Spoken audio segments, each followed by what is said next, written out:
So Wayne is down here. Okay. Did you just like me, you go nuts. Janie, let me tell her where to sit. Oh, it's very close. I wonder who's their kid. It's a little close. You're a little out of focus.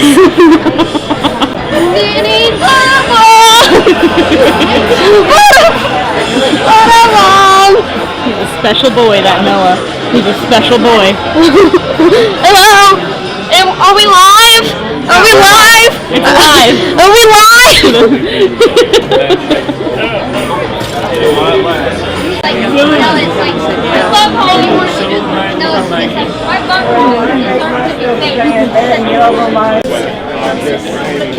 It's like on the fringe of interesting.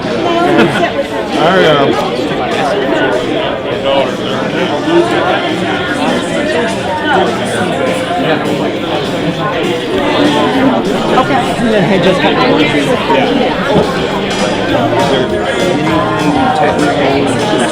Just coming with the case. I don't believe so.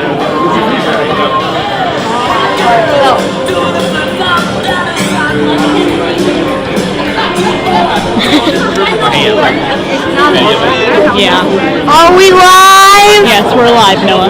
We're live. I wasn't even a kid either. I can't even blame it on a kid.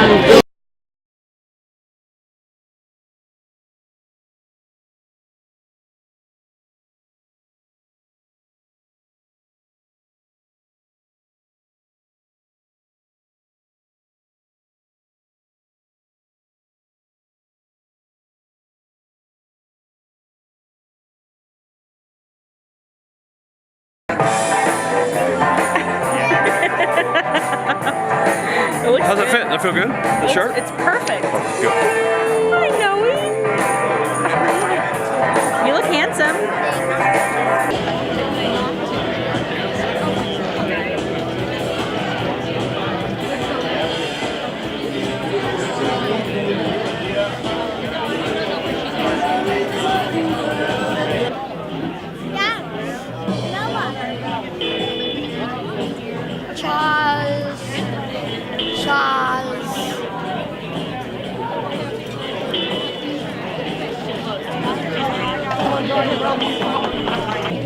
If you're still part of the family, we do have reserved sections up here to please come to.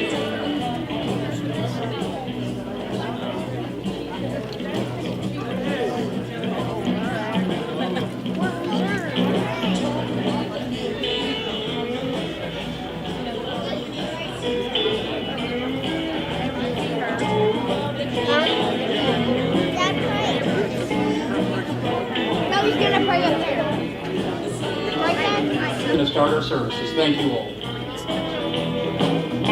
All right, good afternoon, everybody. It actually, when you think about everything, it's actually a very beautiful day outside, isn't it? Yes, it is. Huh? We couldn't ask for more. As the folks from Tribute were saying, and by the way, just come on in. I mean, make yourself at home. It's going to be a fun, loose, casual thing, as everybody here loved and appreciated Eric. That's what we're here. We're going to celebrate the life of Eric Edward Harmon. And I just now remember this family-wise. We used to call him E.E., and I just now remember that. So, thank you for coming. Thank you for spending your Sunday afternoon with us. And as you can imagine, we're going to do a little music and a little fun, memories, tears, emotions. Whatever Eric meant to you, we want to know. We want to know because at one point of the show, we're going to have, let's just call it what it is, an open mic. And so we got a lot of people have a lot of things on their hearts, and so we want to hear it too.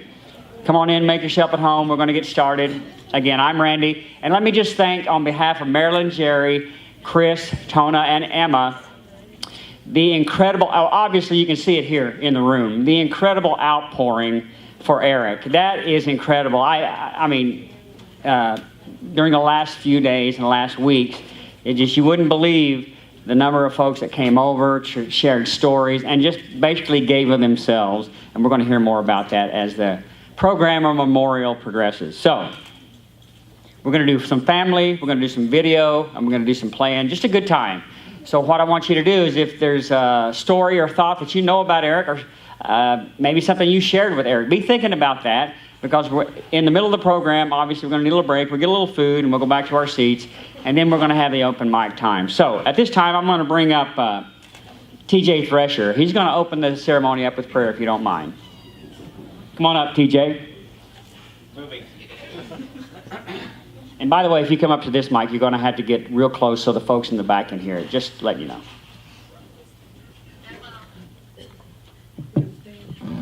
On behalf of the family, I'm going to ask everybody to stand up and bow your heads, please. Dear Heavenly Father, it is always hard to say goodbye to those we love, for we know that they will be missed by so many who are left behind.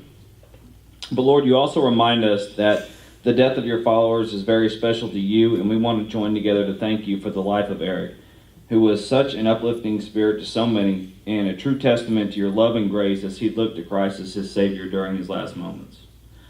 Thank you, Lord, for blessing us with Eric, who we all will remember so fondly. I thank you for Eric's life and the many happy memories that we all shared with him. And we pray that you will be a special comfort to uplift and care for those that will feel the greatest loss. Loving Lord, we rejoice in your victory over sin and death and the grave. And thank you that death has lost its sting and the grave has been robbed of its glory. Lastly, Father, I thank you for the smile you put on his face, the gift of music you put in his soul, the blessing of a child that through Eric you put on this earth, and the infectious love you put in his heart. But most importantly, Father, I thank you for your call to him. I thank you for making your presence known, and I'm thankful for the conviction you laid on his heart. I am proud to have known him on earth as a person, but that pales in comparison to the joy I will experience when I stand with him as a brother in Christ while rejoicing in your presence.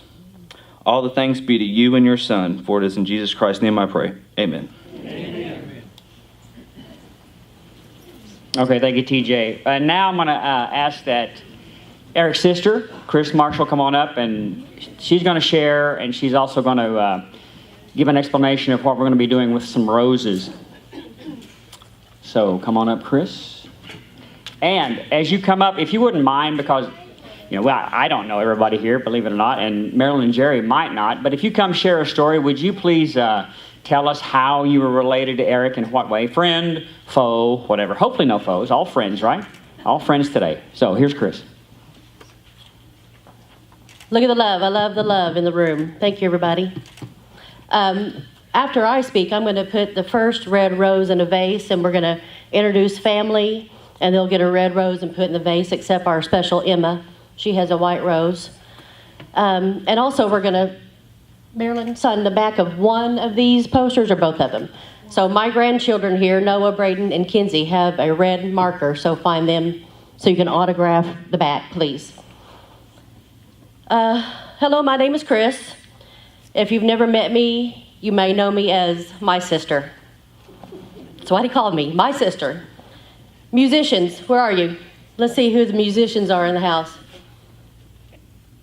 Now everybody else raise your hand. We are your audience. We come to see you play, we come to see you rock, we come to buy tickets to enjoy what you do for us. I obviously come from a musical entertainment family, and I have to be the audience member. My family is not a shy, quiet bunch at all. We're loud and rowdy, and we're proud of it. So we welcome you here today to celebrate the very large life of my brother. And the secret is out. He was a big deal. My very first childhood memory is my parents bringing my baby brother home. And most little kids carry a security blanket when they're little, but Eric carried a little miniature football. Right there. One of Eric's first loves was Elvis Presley. And the one picture I could not find, and there were so many pictures that I could have put up on those. I could have continued the room with storyboards. Mom made him a Elvis white jumpsuit with the cape and all. And he loved that jumpsuit, but Mom said by the time he got home from trick-or-treating, he hated it because everybody wanted him to come inside and perform for them. He wanted to take it off. His second love was Kiss. loved Kiss. So I stapled all his posters to the ceiling so he could lay in bed and look at his Kiss posters. And I got to take him to his first concert. I was 16 and he was 10, and I took him to see Kiss. And he just sat in his chair. He was transformed. They came up from the bottom on their feathers, full of makeup, and he didn't move a muscle. He loved every minute of it. At our house on Saturdays, we were not allowed to go anywhere until our chores were done. So Mom would have her music playing in her bedroom. I would have Led Zeppelin on in my room, and Eric would have Kiss on in his room. And Eric's would get a little louder, and mine would get a little louder, and Mom's would get a little louder, until Mom said, "Shut it down! Stop!"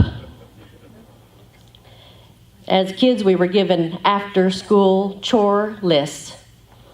During Eric's baseball career, one of my chores was to put drops in his ears.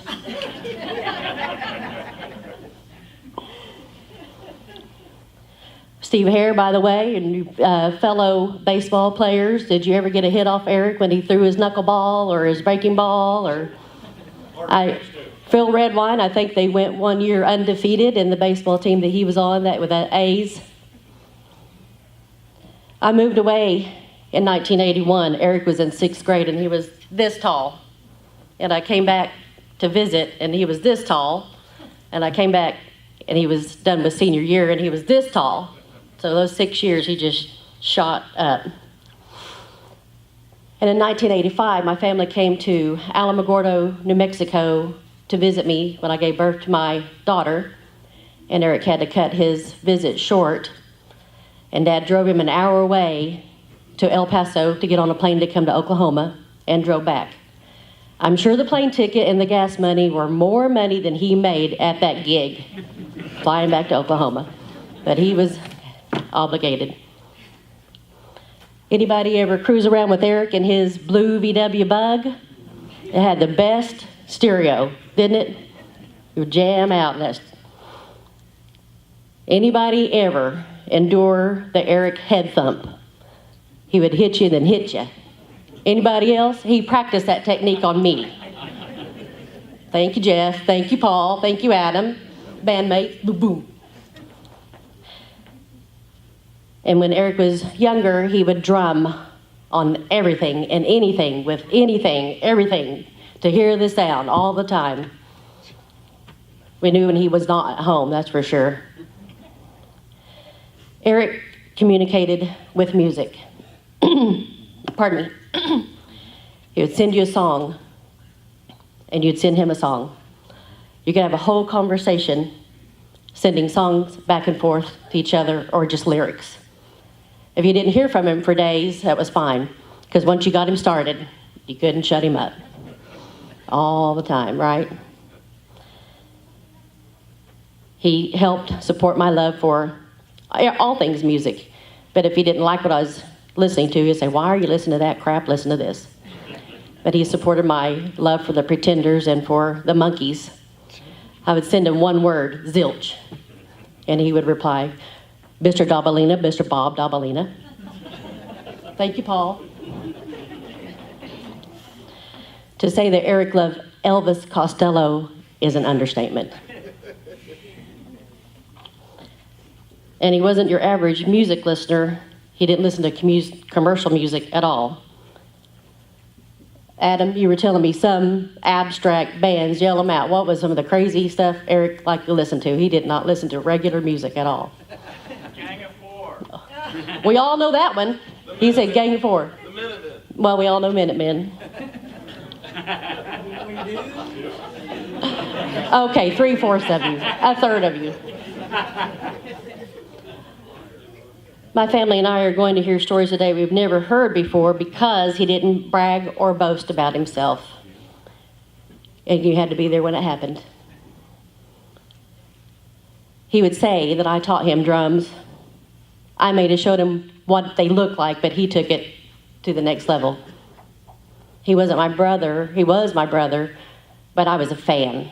I could watch Eric play, and then you'd be transformed just to watch him close his eyes and just play like no other drummer. And in closing, I would like to thank Adam Jackson, John Hare, Matt Johnson, Jeff Morris, Paul Schiavo, and Greg Santon.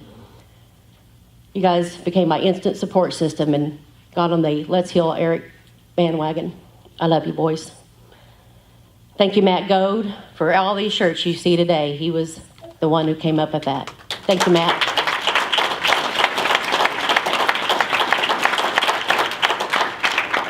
And Matt Johnson and Cameron Marshall for doing all the Chainsaw Kittens t-shirts.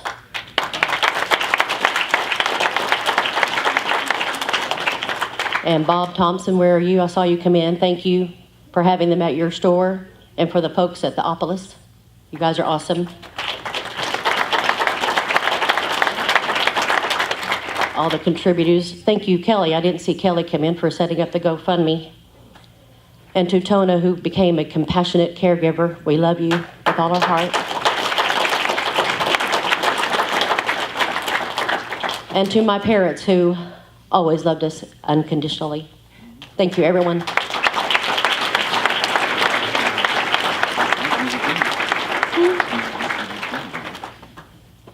Thank you, Chris. That's very hard for her. Okay.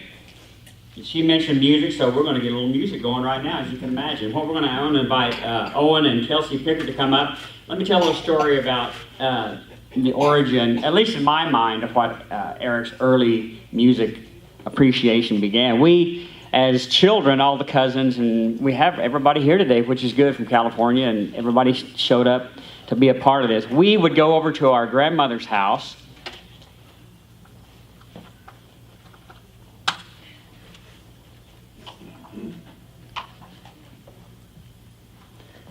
And we would all sing and participate, and she would lead us, and that's where we learned about harmony through my aunt, both aunts and my mother.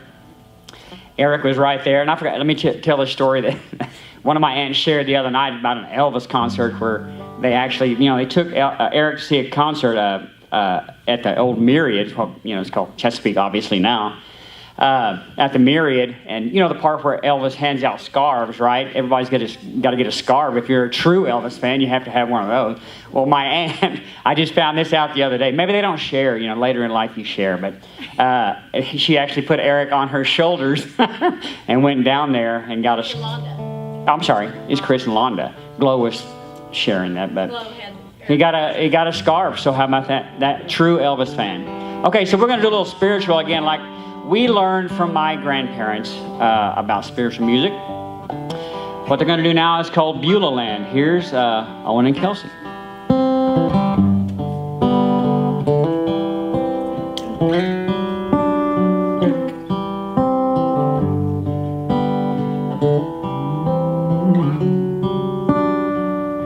I'm kind of homesick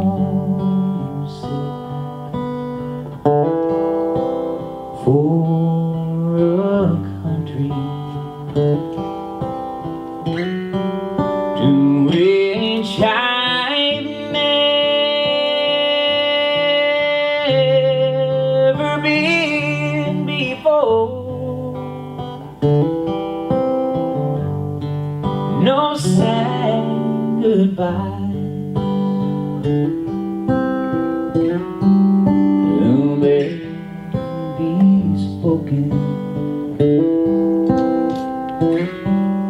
And time won't matter anymore.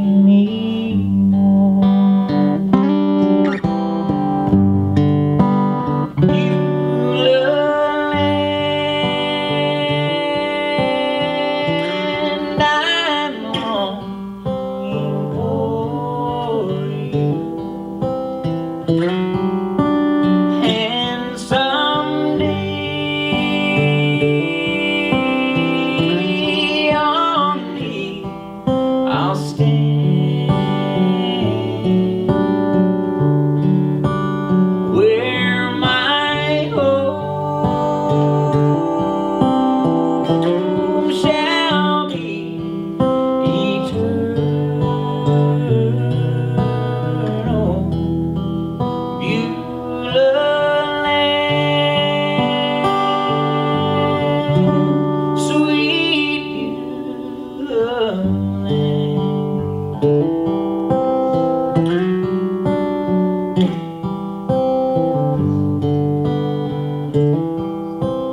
looking now across that river to where my faith is gonna end inside. There's just a few more days to labor, and I must take my heavenly flight.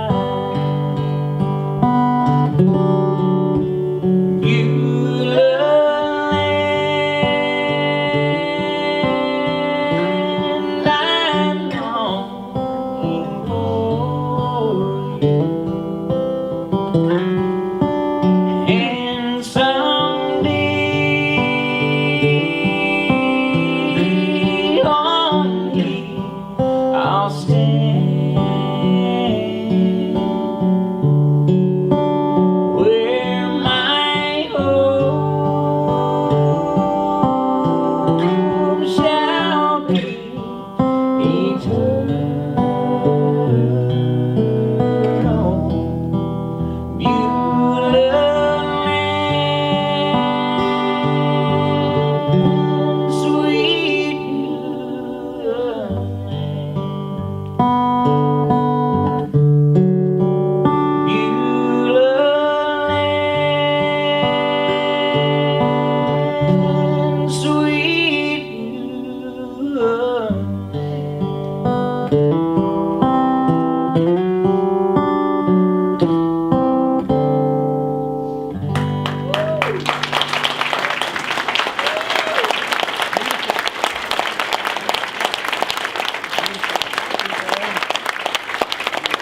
That was one of our family favorites. Thank you, Owen. Thank you, Kelsey.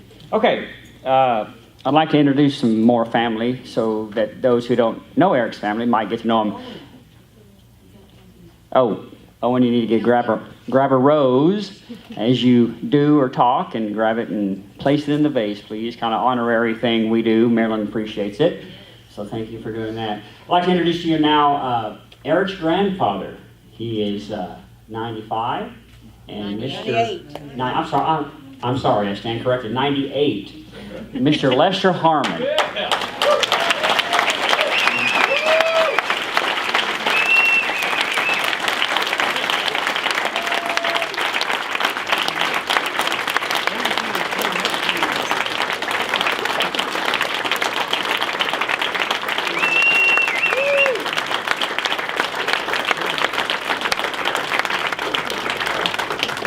He was the beginning of that, and he was, I think, the source, and Jerry can correct me on this, he was the source of Eric's appreciation of bluegrass music, am I right? Yeah, sure. Is that right? He could talk to you about a couple of bluegrass songs here and there. Okay, what I want to do now is, I want to introduce some more folks to you folks, Eric's aunts and uncles. If you are in that category, we want you to come on down, an aunt and uncle of Eric, and we want you to share. And we also want you to remember to take a rose and please put it in the vase. So, aunts and uncle of Eric, come on down. And it's your time to share a story. That's you. Mother.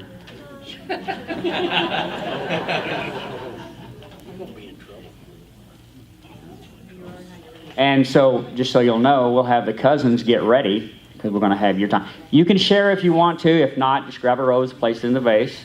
And I would like, if you don't mind, introduce who you are to the crowd so they know who you are. Right here at this mic. Be wonderful. Sharon, and I'm getting a rose. Sharon, aunt, and she's getting a rose. She's grabbing two, and that's Uncle Bob right there. It's Mike, huh? It's on. He got a few words. Go ahead, Bob. Eric was a great guy. I'm probably the one that turned him off on country and western music because all I listen to is Bob Wills and Burl Haggard and Hank Williams.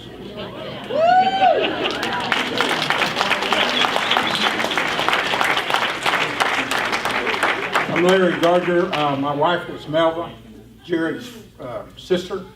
I can just remember going, when Melva and I first were married, going to Jerry and Marilyn's and seeing Chris and Eric, and we all was always made welcome and a good family. Thank you.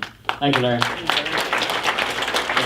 I never got to see Eric much when he was older, but when he was real little, I'll always remember the story about they were out at Mom and Dad's, and Jerry met him out there, and he was real little, and we brought him home with us. We thought that was so great, because we hadn't had kids yet. So we put him in the middle, and he stood up there, and before we got even into town, he was asleep, and I was trying to take his shoes off, and he would not let me take his shoes off. He walked back up. And I always remember that he was going to be himself. Yeah. Thank you, Sharon. Okay.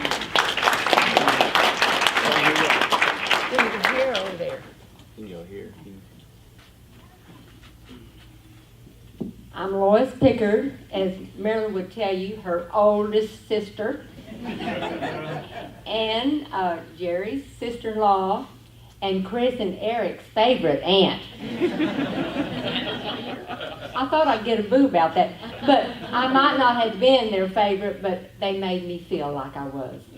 All the time, they made me feel like I was their aunt.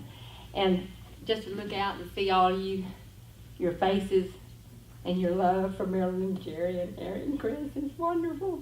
And I'm going to keep going. I don't care what I do.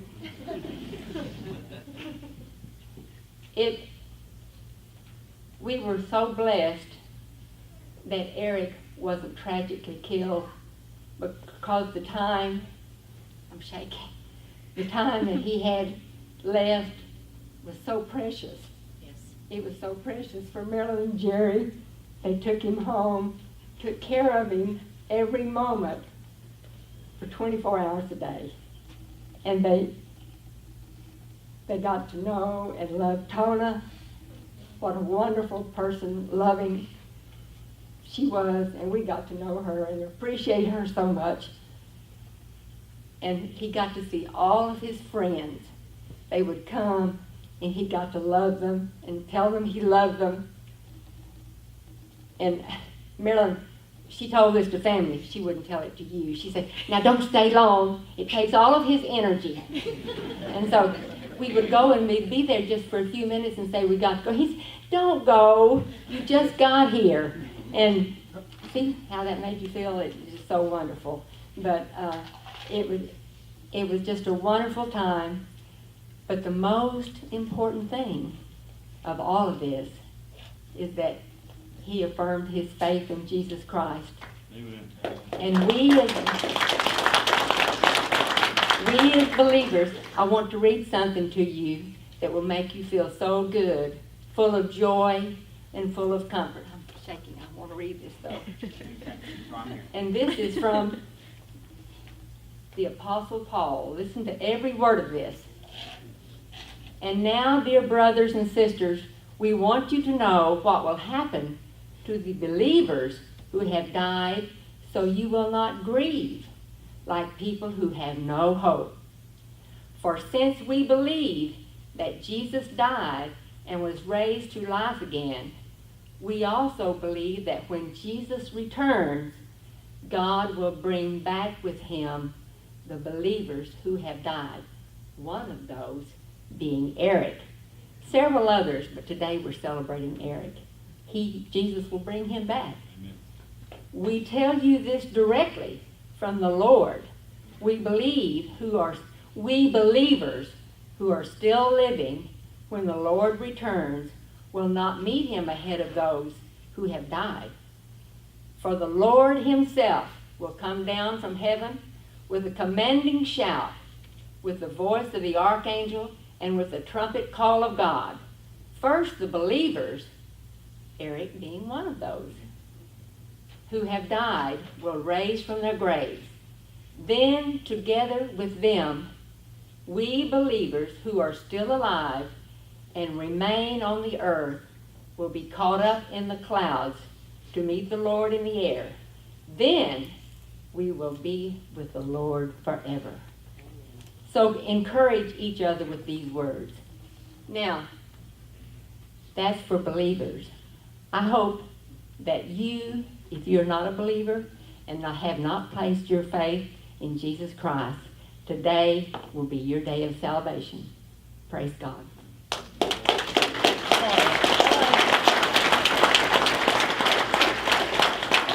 And please remember to get a rose. Grab a rose and place it in the vase. Okay, cousins. Cousins of Eric, come on down. Be prepared to share a story and grab a matter of fact. Eric was on the Robertson side, which is his mother's side. He was the youngest of all the cousins. So we're sad about that today. And Chris, did you mention, and I'm sure this doesn't have to be mentioned, but we're going to mention it anyway. If you wouldn't mind, please turn off your cell phones and everything like that. We might get an unwarranted ring or two. So, okay, these folks up here now are the cousins of Eric. And go ahead and introduce yourself and make the mic where you need it. You might need to get close. I'm Marla. I'm the oldest and the shortest of the group, and I'm going to take all y'all's picture. Thank you. Because I know there are people out in the hall that can't get in. And when I'm going to share the picture on Facebook, at least they can see who all was here. So I want you all to wave at me. Or maybe I should have Lindsay up here doing this, because this is Lindsay's thing. So, as I said, I'm the oldest. I was 12 years older than Eric, and I know most of you entering your teenage years, you have absolutely no use for a little baby. It's just in part of the deal. And then I moved on to Louisiana, and I was just out of his life when he came of his formative years. I would hear stories once I came back, but they're stories. I made it to, I think, a couple of the gigs downtown, but it wasn't my kind of music. I'm a Barry Manilow Enya type fan. That's just how it goes. A little bit outside my comfort zone, but it was fun. And here he is now. Yeah. Anyway, but I appreciated that in our family, other than moi, pretty much has a lot of talent in the music. Okay? We all, a couple of us did not get that particular gene, and that's fine. That's fine.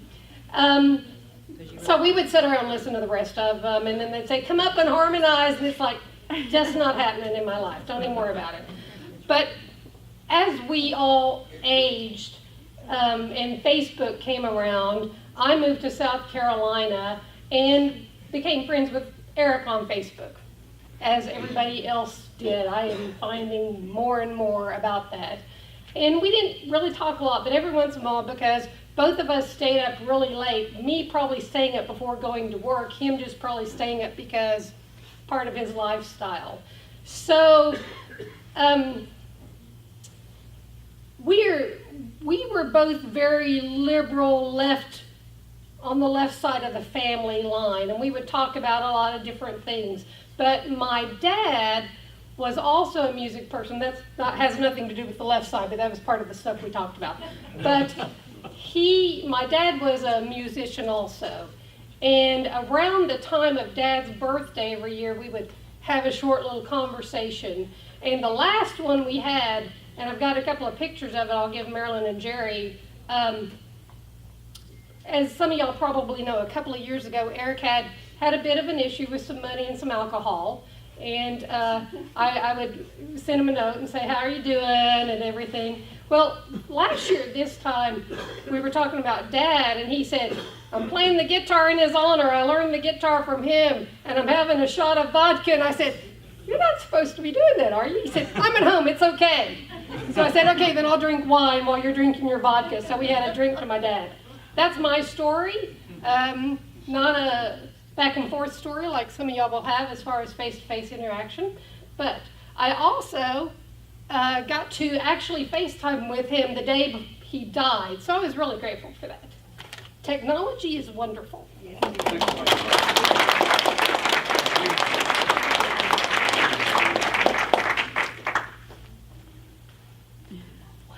Go ahead, introduce yourself. I'm Karen. I'm the fourth grandchild of Merle and Hattie, Eric being the ninth.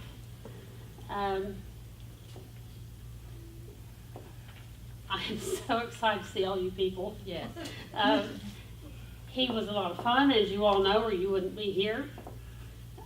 The day he died, I hadn't got to see him, and so I dropped by, and Mitch joined me. We both got to be there, and we were taking our cousin pictures because we did that. We got in line, we took our pictures, and we loved it. And one picture that we have, he's making a goofy face. He was very aware that we were there, and very glad we were there, and so were we. Thank you for coming. I'm Mitch, and Eric was next to me in our family. A lot of people say I look like him. And, I live in Norman, and I would every time when he lived on 12th Street at the townhouses, every time I would drive by and just try to keep my eye on Eric because I love him, and he's a good man. And I'm so glad he had all these friends. All these friends. Oh, y'all, Eric loved y'all too. Eric, we miss him. And just like yesterday, Dale Jr. had been having a bad year, and Dale Jr. got the Poe today. And it's like, he's watching over us, and I don't know if Junior won yet, but I hope he did, because I know Eric. He's referring to NASCAR. I love you, Eric. Thank you, Mitch.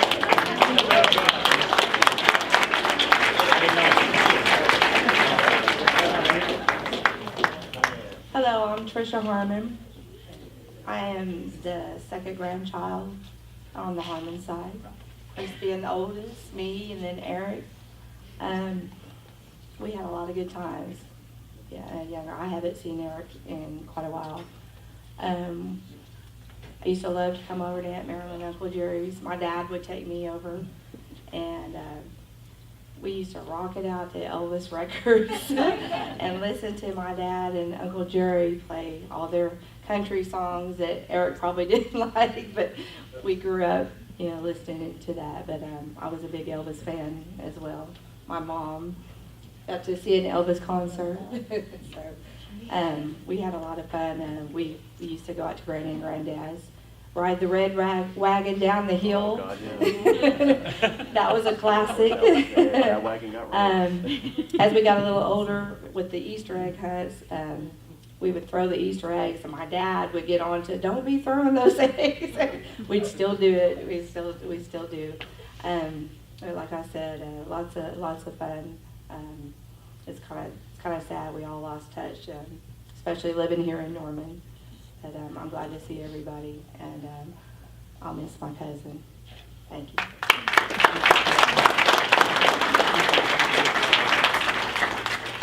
Well, ladies and gentlemen, I'm Jordan Davis. That wonderful woman right there, that's my mother.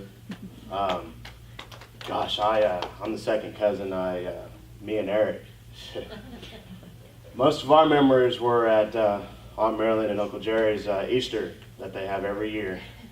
God, I loved it because I remember the first time that I was old enough to really talk to him, and he was kind of walking around by the horseshoes, and I went up to him. I said, "Hey, Eric, what's going on, man?" He said, "Oh, man, I'm just thinking about this song." What song you think about, man? Just this groovy song, man, I'm listening to. I got that beat in my head. I said, "You don't like drums, do you?" He goes, "God, man, I love drums." I'm like, "Man, me too, man." We just started talking and going back and forth about it, and I'm cutting up because Chris was mentioning about he couldn't quit tapping on stuff, and my mom looks at me and she goes, but all in all, I loved Eric. He was always one to, he was just one to go to when you're beating around and just kind of say, "Hey, how you doing?" He'd be honest with you, he'd tell you how he's doing. And I will miss him. He was a definite icon to me. Like I said, we shared the music love. I'm a little bit different. I like my rap music, my R&B, yet I'm a country guy, and I give that to my grandfather. Cruising around in his old 88 Olds, listening to Hank Williams and Merle Haggard. Yeah, we couldn't get enough of that, could we, Grandpa? So, yeah, I give love to all my family. I don't get to see everybody as much as I'd like to. I'll be 23 tomorrow, so we're only getting older. Thank you. Anyway, guys, I appreciate everything and all the love and support. And I definitely admire you. God, we grew up together riding in great-granddad's red wagon down the slope. So that was funny. So, love you guys. Thank you. Thank you.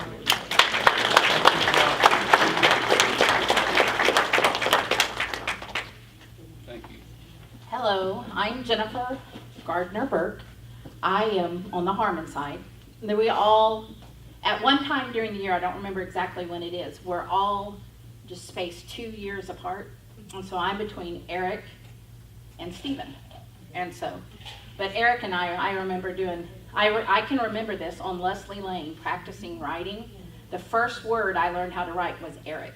Not mom, I mean, E-R-I-C, really? You know, to write that, and so I can remember doing that, and I remember at my Skateland birthday party, we went to pick him up, Skateland, and he got me an umbrella, and it was wrapped, but it was an umbrella, all shaped, and he was like, I don't know what it is, being all, and Dad, I thought you were going to say, when he brought the bottle rockets. My dad was the fire marshal, and we would always still pop fireworks out at Granddad's house, and he brought bottle rockets. That was fun time. Whoops, No, Larry Gardner's not here. And so, but I said I was a bit jealous to know that he's with my mom, that because he accepted Christ. We can be happy in that. We'll miss him terribly. He was a cool, uber cool. I can remember growing up, thinking, ooh, Eric, That's why I wrote his name, right? And so, but thank you again all for coming, and we love him, and we love you.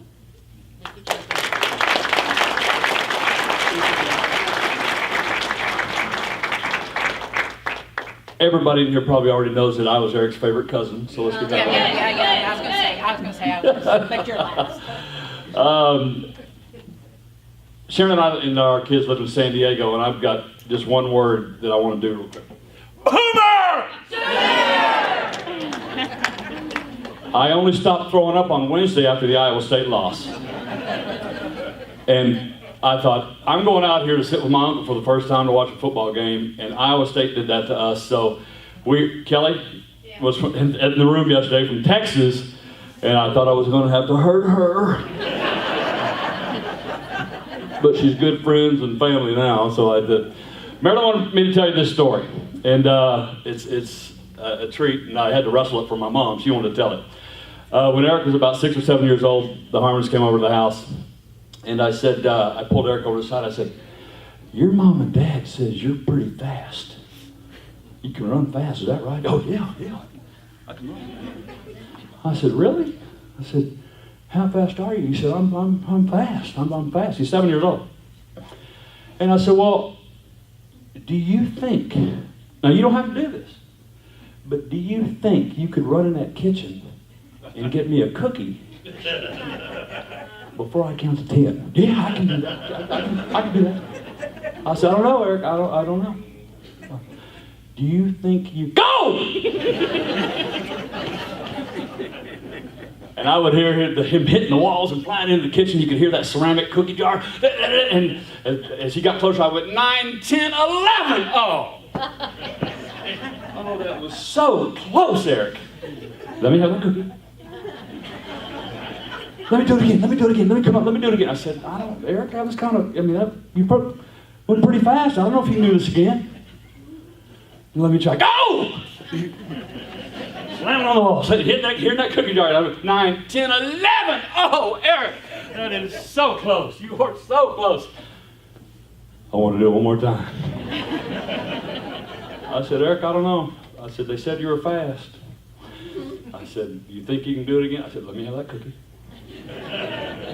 You want to do it one more time? He said, yeah, I want to do it again. Go! He just started running fast again, slapping on the walls, hitting the cookie jar.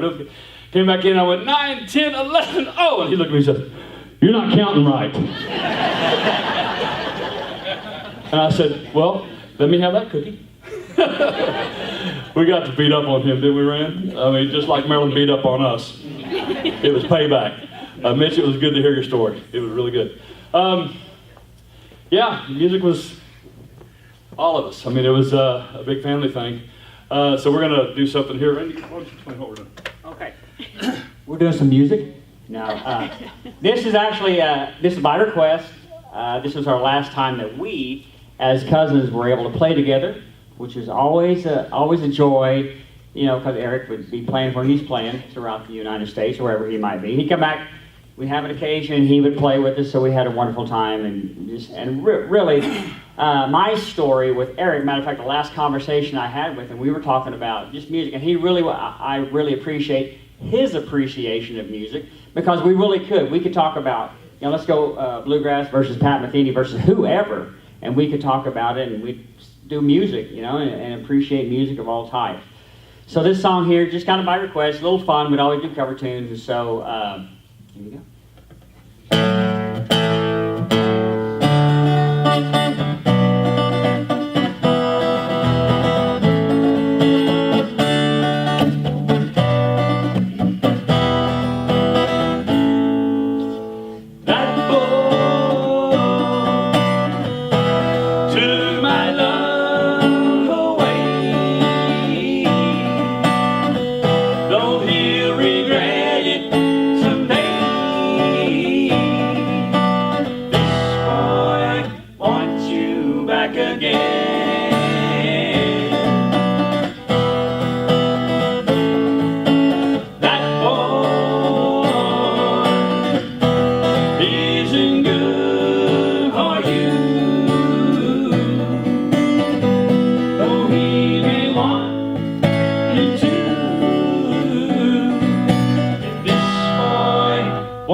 If there's any still left, we'd like the second cousins to come on down. If you're present, again, we're doing family, friends coming up. Second cousins, come on down. Who does that include? Would that be like TJ, Kelsey, those folks? Come on down if you have a story about Eric. Ladies, come on down. We're into the nephews. We are nieces and nephews. Okay, nieces, why don't you come on down too? Yeah, no? No? Okay. Second cousins, come on down. Come on down, guys. Again, we're going to remind you, get a rose and place it in the vase. And let me remind the folks that are here and in the hallway, thank you very much for coming. Hope you can hear everything. we're going to have an open mic session here right after we do this. We're going to see a couple of videos of Eric and his life and playing. And then what we're going to do is we're going to have the friends of Eric, those who actually played other music with him.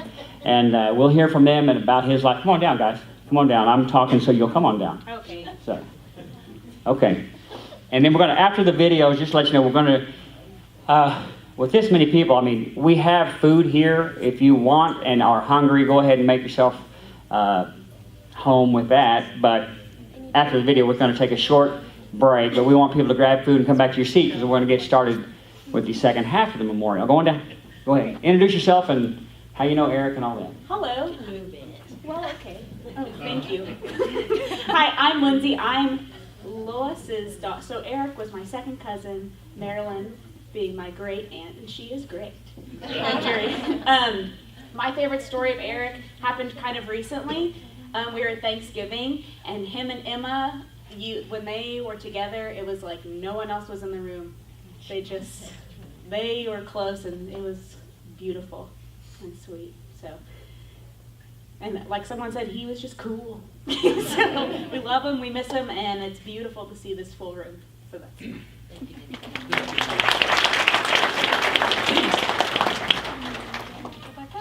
Okay, so I'm Christina. I think I'm the oldest second cousin. I am Sherry's daughter, so I'd be Gary's Robertson's granddaughter. Oldest granddaughter.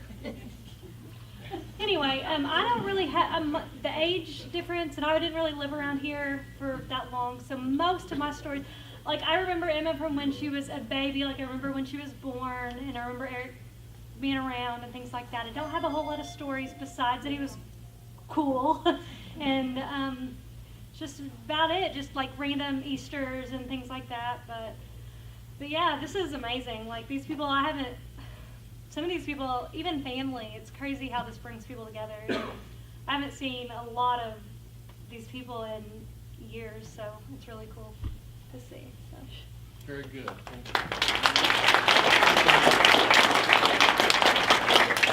I am Andrea Yeager, which I am Grandpa Gary's youngest granddaughter, which is Karen, the baby Karen, his daughter. So second cousin to Eric. The only story I really have is he was the doppelganger to Jimmy Fallon. I really thought he looked like Jimmy Fallon, but he was cool. But thank you for coming. See how it worked in our family? If you are a shy person, I'm sorry. And I'm really sorry about that. We had you come up. This is what we did at home. Tell a story. If you can't sing, you tell a story. So that's what we did. Come on down. So, sorry about that. I'm Ashley. I'm not in this category really. You're in a category by yourself, actually. I'm Eric's favorite niece ever. Unlike my family, I'm different in that being right here makes me want to vomit. I hate being up here a lot, but these are my children, and I think my baby greeted all of you at the door. If you were in high school with Eric, you probably remember me because I was with me mom people every weekend, and if Eric wanted to leave, I hung on his leg and he had to drag me out. So I was there so much. He is E to y'all or whatever relation, but he's my Uncle Bubba. I love him and I miss him, and thank you everyone. I'm the one who wrote on his page 1,000 times, and he would hate that. But thank you for all your financial support. It has been amazing, mind-blowing amount that you gave to him. And thank you, Tona, I'll never get that right, but you're amazing, and we wouldn't have known you if Eric wasn't home and if you weren't in the hospital, and we wouldn't have known you at all, and I just think you are the best woman we could have ever met for him. Yes. We love you very, very much. I don't have anything else to say, but you're amazing. Thank you for helping my mom people. They were exhausted having a house guest for a little while. They wouldn't have made it without you at all. They were worn out. So thank you.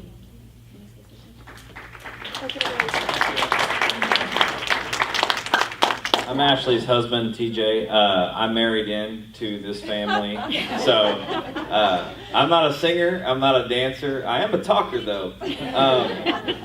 But you know, whenever you walk into rooms or situations, weddings or family events, and you know that somebody's going to engage you in that awkward conversation, you know, and you're kind of, you know, dreading it. Eric was never that guy. He was the one person that no matter what was going on or what the situation was, or if I had got into some politically heated argument with somebody, because I do that, he would just come up with random stuff to make me laugh, and he was just somebody that you couldn't dislike.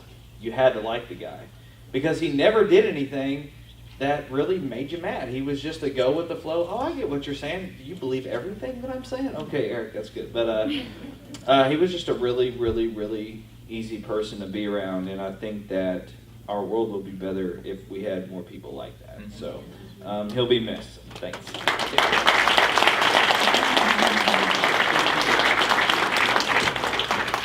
My name is Owen, Randy's son, Lois's grandson. My wife Kelsey is here as well.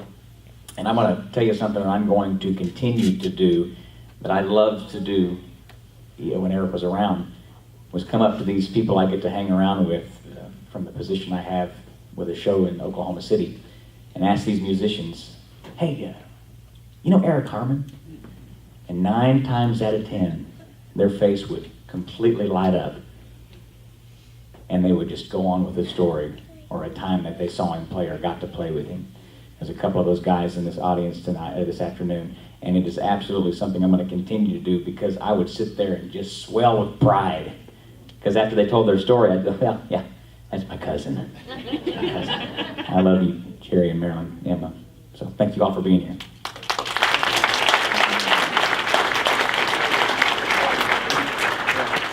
Okay, we're going to have a couple of videos, and again, the way the program's lining out, we're going to do a video or two, then you can grab some snacks, and please head back to your seat, and we'll start the second half of the program. And Memorial again, this is wonderful, wonderful turnout. Sorry you're in the hallway.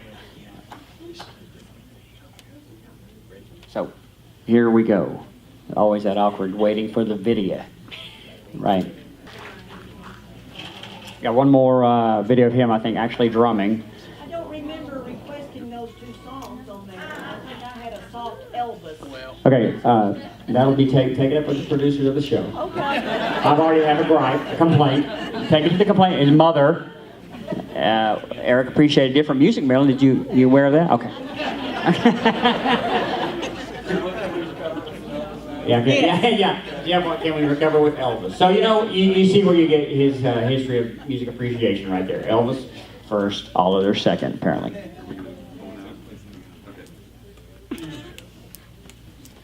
Wouldn't mind, sure, and you can come from here, or we have a mic there too. So, ladies and gentlemen, Dr. Patrick Livingston.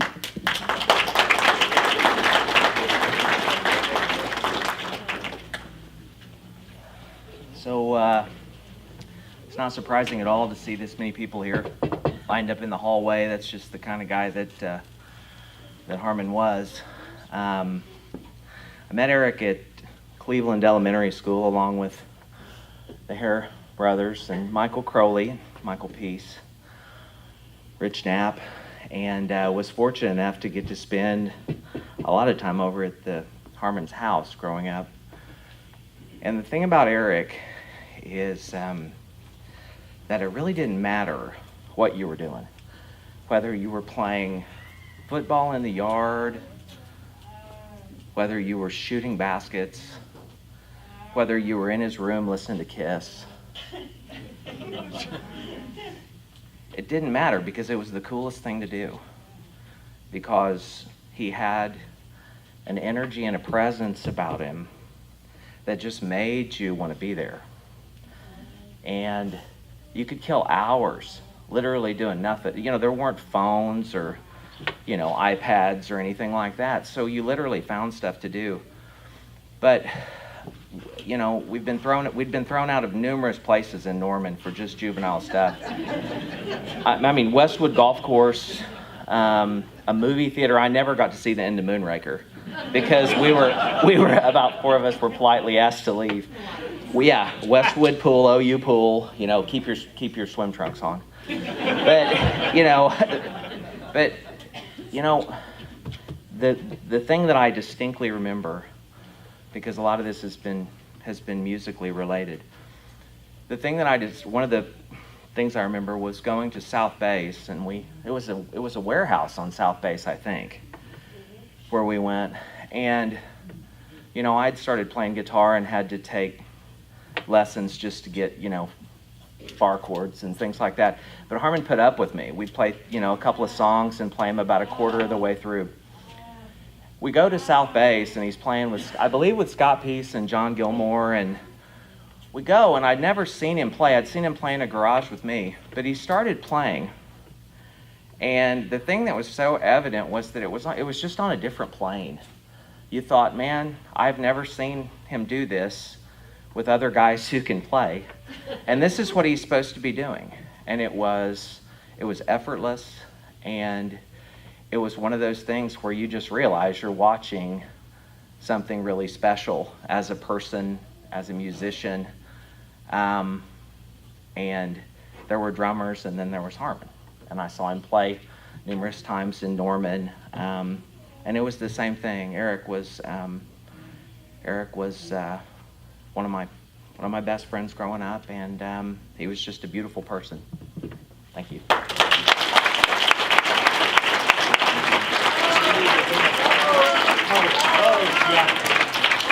Rose, please. And those of you who come up, grab a rose. We have plenty here, and place it in the vase. Thank you, Patrick. Okay, I'd like to introduce now some boyhood friends, and that's kind of what we're going to see first. Some boyhood friends of Eric. Grew up right across the street from him. Good buddies, Steve and John Hare. Come on down, please.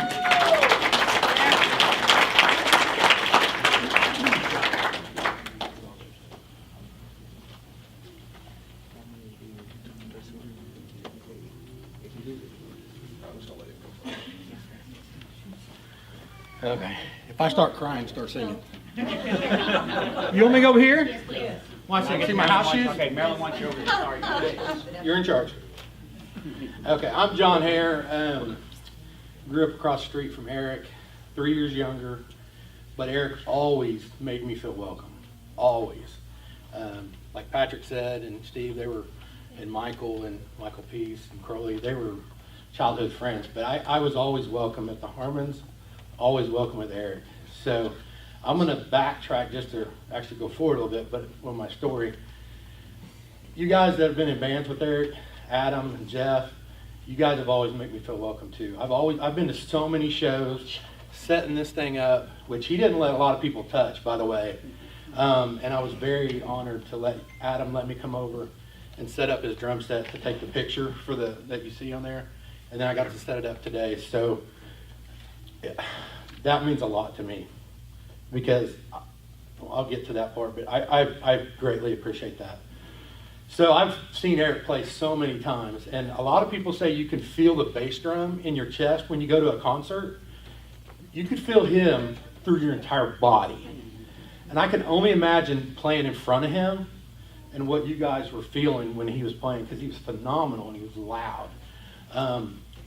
One thing I think Trent had posted, he was loud, but he was always in control. And that's the thing Tyson Shakin said. He looked reckless.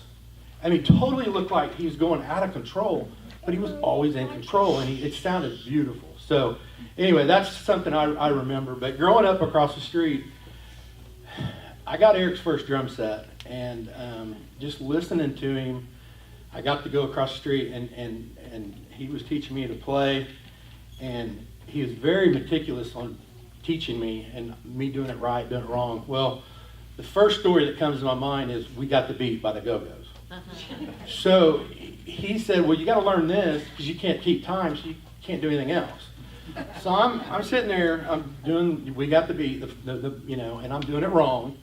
And he said, boy, because he always called me boy.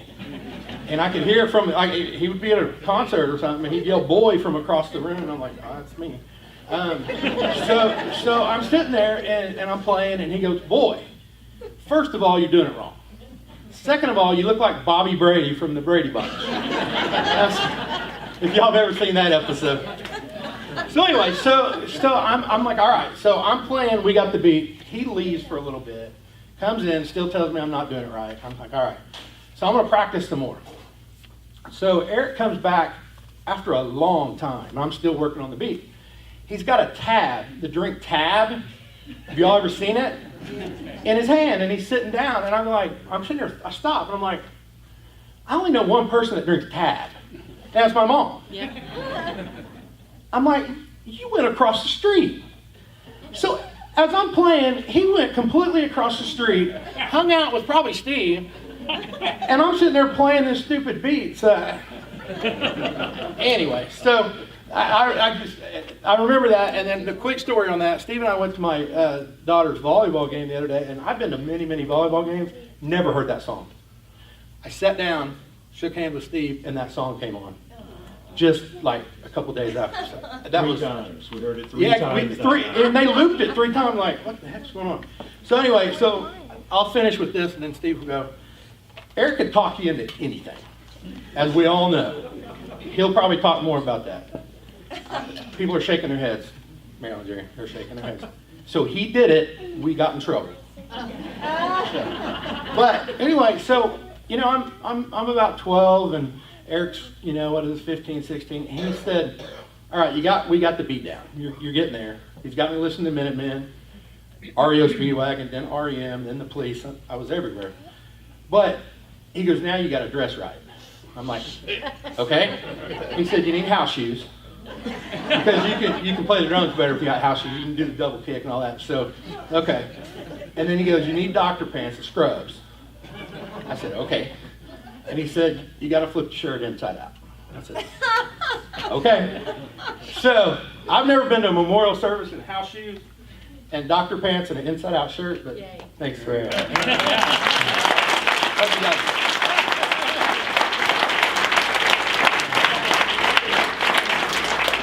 All right, so I'm going to set the scene. Spending the night with the Harmons. It's late. We're playing in television football. Dated myself a little bit there. And all of a sudden he looks over at me and goes, hey, let's go streaking. I'm like, what? Let's go streaking. I'm like, all right. I wasn't really on board with it, but he, to John's point, had a really good way of pulling a Jedi mind trick on you and just talking you into whatever you want to talk you into. So we drop our drawers, strip down, get out on Charles Street, and head to the other end of the street. Now my plan, for those of you that grew up with me, know that I kind of do things by the book, and I'm very cautious. Pipe down up here. We're talking to the crowd. But I wanted to get down the street, I wanted to get to the stop sign, I wanted to turn around, and I wanted to get back. And I wanted to be really quiet when we did it because I didn't want to get caught. Eric wanted to be as loud as possible, wanted to take the absolute longest route possible, and didn't really care if we got caught. So he's singing, zigzagging across the streets, going by cars, pounding on them as he drummed on everything. Finally got him wrangled and kind of back towards the house, and we had one last stop because we needed to ring and run a couple of houses before we went in. So that's kind of how he rolled. He was in the moment. He lived life like that. We all know that. The funny thing is that Jerry and Marilyn just found out that we streaked a couple of weeks ago, and my mom's here tonight, and I'm sure she's hearing that for the first time as well. So I thank Eric for that. Wanted to slip into just a little bit of music history with him and kind of where it all started, because I've really had an opportunity over the last week to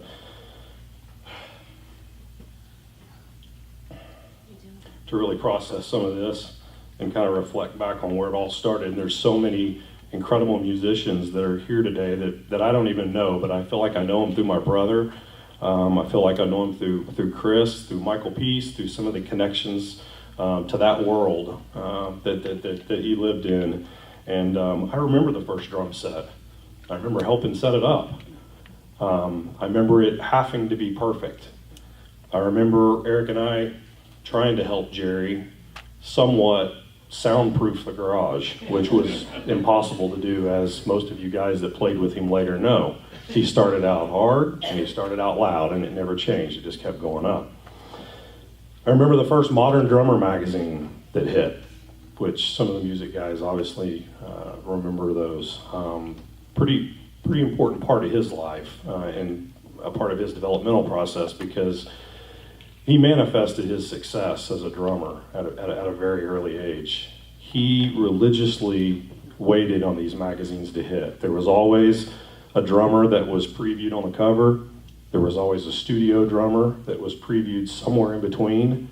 There was a 45 record that was included in these magazines. Not a normal 45 like you would know, but like a vinyl square that was tucked in there that you could actually punch out a 45. So we had a turntable that Jerry and Marilyn hooked up in the garage for us, and guess who ran the needle? That would be me, and I can't tell you how many times he yelled at me to start it over. Would have been a lot easier today with technology, but anyway, that was kind of part of the growth process, I guess. But it was incredible to watch him develop these skills as he worked through this process, because he was just so passionate about music, and it started the day that he got those drums. He was an artist in every sense of the word. I can remember all of the idols, like a lot of the guys that that have played with him over the years. Stuart Copeland being one of the very first one for the Police that he absolutely loved. Peter Criss with Kiss that Chris mentioned earlier. And I can remember him setting his drums up like whoever he wanted to play, that he was listening to the music, so that he could play the song the way they were playing the song. That was a pretty cool process to watch, because over time, and I did not get to see a lot of this, but my brother did, because of being involved in the music scene and being able to see him play as much as some of you guys have had got an opportunity to see him play. He took pieces from each of his idols over the years. He took pieces, he took their sets, he took the way they set stuff up, he took the way that they just played music and how they played music, until he could create his own.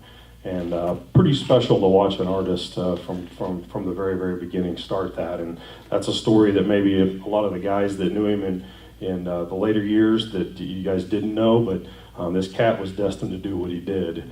The last couple of things here that I wanted to say is, I remember him telling me, I will be the next Stuart Copeland. And I will be able to play anything, anytime, with anyone. And I think a lot of the guys that are probably sitting out here know that he accomplished what he set out to accomplish.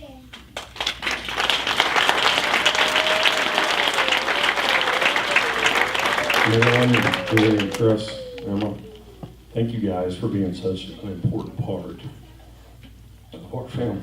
And thank you for sharing Eric with us.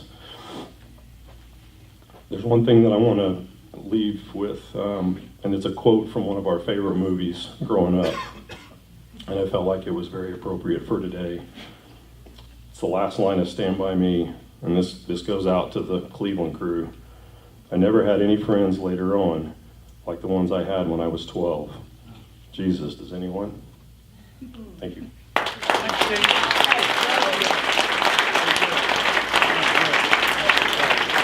Thank you, gentlemen. Wonderful story. Wonderful. And we're going to continue. So let me introduce you now. If he's here, Phil Redwine Jr. Come on down. We'll share another Eric story. And again, as Phil makes his way down here, if you're thinking about your own Eric story, if you'd like to share, we are more than happy to have you share that, because as we know more about Eric. Right, guys? Yes. As we learn more about him, we learn more about who he was. Okay. It's Phil Redwine Jr.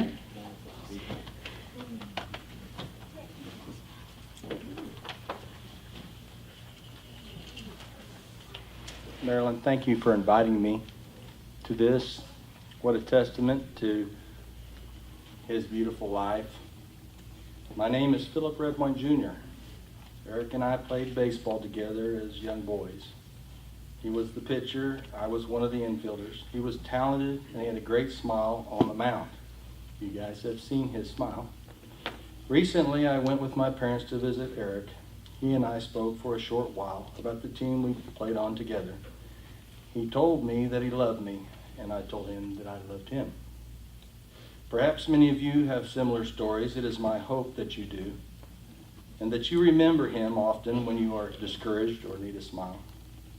His kind words spoken to me when it was he who was suffering, I will not soon forget. Because Eric was a well-known musician and well-versed in writing music, I would like to close by reading a short poem. All is well. Death is nothing at all. I have only slipped into the next room. I am I, and you are you. Whatever we were to each other, that we are still. Call me by my old familiar name. Speak to me in the easy way which you always used. Put no difference in your tone. Wear no forced air of sorrow. Laugh as we always laughed at the little jokes we enjoyed together. Play, smile. Think of me. Pray for me. Let my name be ever the household word that always was. Let it be spoken with effect, without the trace of shadow on it. Life means all that it ever meant. It is the same as it ever was. There is unbroken continuity. Why should I be out of mind? Because I am out of sight. I am waiting for you, for an interval, somewhere very near, just around the corner. All is well. By Henry Scott Holland. Thank you.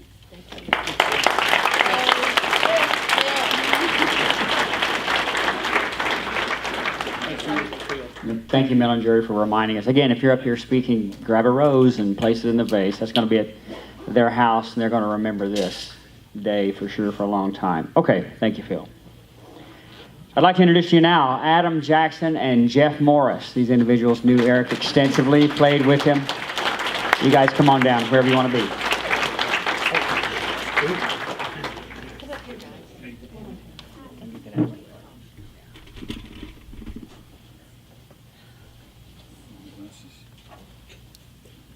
Sorry, glasses are stuck here. Here you go, man. Here you go.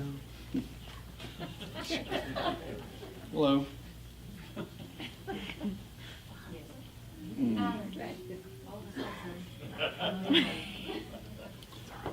Okay. Well, I think Eric is busting up a quarrel between Elvis Presley and David Bowie on who jams with Eric first. On singers, Eric loved Elvis the most. Time and time again, after we listened to tons of recordings, it all went back to Elvis Presley and the Sun sessions and the first and second Elvis RCA records. But first, I want to talk about Eric's character. Eric asked to borrow my lawnmower in late August, and I said, sure, come on, it's outside. I went home later that night, and my lawn was mowed. He mowed my lawn. It was mowed perfectly. It looked like, you know, just manicured. It was just great. Eric always asked me if I needed any help on my house projects, and he helped me thousands of times with a smile and a laugh. But I tell you where Eric got all of his charm and happiness. From his mom and dad, for sure. You all raised the best gentleman ever. He always had a smile on his face with just a, hey man, or boy, would put you in a great mood for the rest of the day. Always. Eric also loved his daughter Emma dearly. He always talked about her with a huge grin and with a proud papa look. That's no joke. I mean, it was just beautiful. Eric was the best friend to all of us who knew him closely. He made us all feel real special at the same time, all of us, every one of us. He treated everyone with the utmost respect and included all of us in his antics, jokes, never excluding anyone. I'd like to ask everyone who played in a band or even jammed with Eric to please stand for a second. Look at everybody.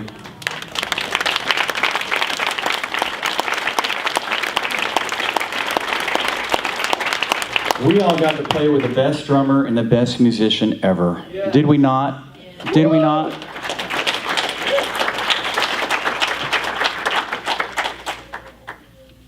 The days with our band, The Cant, were so special. We had a blast every practice and every gig we played. Those days were some of the best of my life for sure, and Eric made it all work. We would spend countless hours out at John Gilmore's father's warehouse. That was the warehouse you were talking about, Pat. And we just went out there just to play, didn't we? We looked forward to every practice with excitement because Eric made it all happen.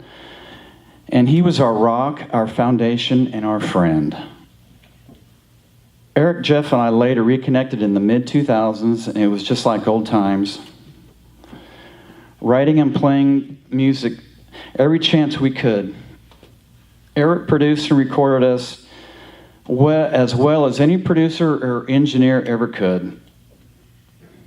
He was also a great songwriter and always had a great suggestion in addition to your idea. And we all made our songs with him. He made our songs. It wasn't his song, my song. It was he was the knot. He just tied it every time. His stamp of approval was all we needed.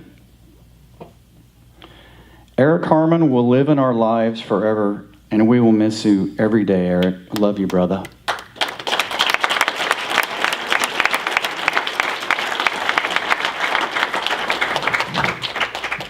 My name is Jeff Morris. I was one of Eric's many bandmates, and I feel really blessed to have been one of Eric's many bandmates. It was 1986 that I met Eric, Adam, and John Gilmore at a Phi-Psi house party where Johnny Ebree's band was playing. I think it was Love Bomb.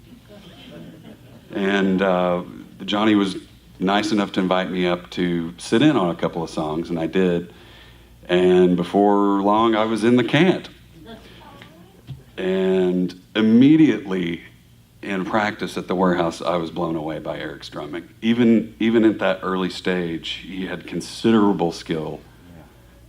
And at that point in time, he had two dynamic levels, harder and louder. In fact, he played the drums so hard that he went through drum heads like paper bags, cracked cymbals like cheap metal trash can lids, and broke sticks faster than a den of beavers. A virtual beaver lodge encased his kit, and he wouldn't dare walk barefoot around it.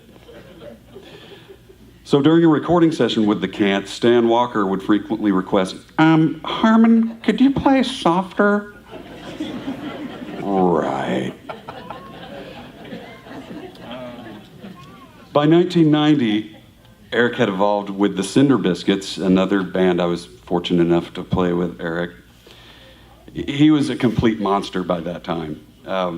His style, to me, fully and seamlessly incorporated the boom of John Bonham, the cracking, pulsing, calypso-tinged drive of Stuart Copeland, which we've already heard, and the precision of Missing Persons' Frank Zappa's Terry Bozzio, the frenetic punk jazz intricacy of the Minutemen's George Hurley, and of course the reckless rock and roll abandon of the Who's Keith Moon. Sometimes all in one song. Who does that? I mean, who can play like that? Eric Harmon played like that.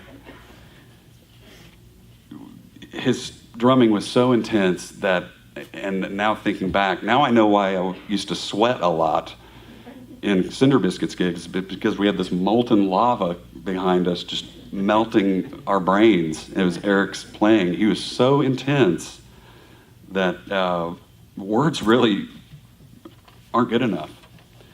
I have one funny story I want to share, and it involves Studio 7 engineer and bassist extraordinaire Dave Copenhaver, who is here today, wherever you are, Dave. Dave called us to see if Cinder Biscuits would fill in for Otis Watkins' band at an Enid club, so we reluctantly agreed. reluctantly agreed. And I remember Eric saying tongue-in-cheek, you realize we're not a cover blues band, right, Dave? Which, of course, Dave knew very well. I think Dave is one of our biggest fans and thought we'd be fine there. So Eric, Paul, and I cram into E's truck for the scenic drive to Enid from Norman. As we pulled in front of the club, we glanced up at the marquee, which read, "Send her biscuits."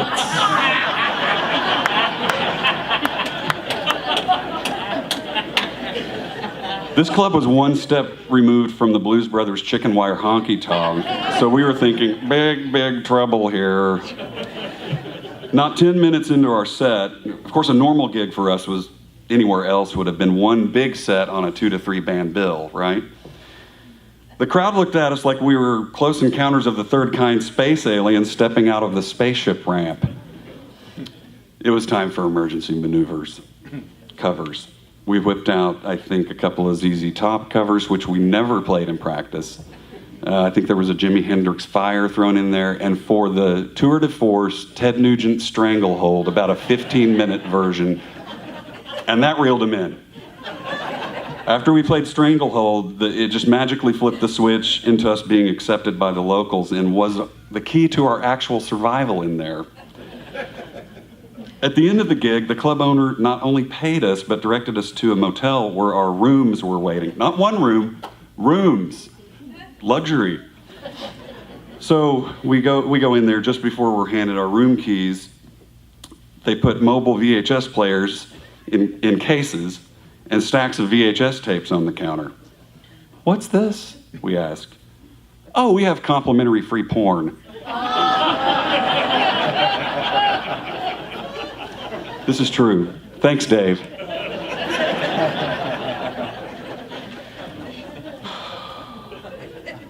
In closing, I've focused on the musical side of Eric, which we all know he was just an amazing talent that words cannot do justice. But he was also one of the most caring people I know. He was a deeply caring human being and the best friend anyone could ever want. And he had this knack of knowing when you were having a bad day.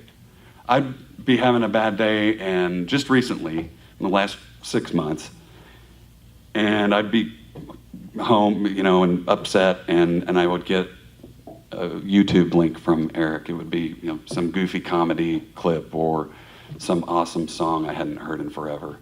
And I hadn't even talked to him. He somehow knew that I was hurting and wanted to help me out. That was the kind of guy Eric was. How did he do that? He looked past the mundane and focused on the things that really matter in our lives. Relationships, love, understanding, empathy, and of course, art and music appreciation. Eric, I will always love you, and I'm so blessed I was in your life. Thank you, brother.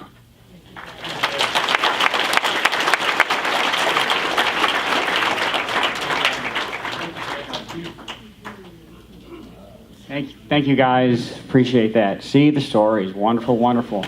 Okay, ladies and gentlemen, it is now my distinct honor to introduce you members of Chainsaw Kittens. We all know Eric through that, right? Tyson Mead, Trent Bell, and Matt Johnson. Come on down, gentlemen, and they will do some music for us.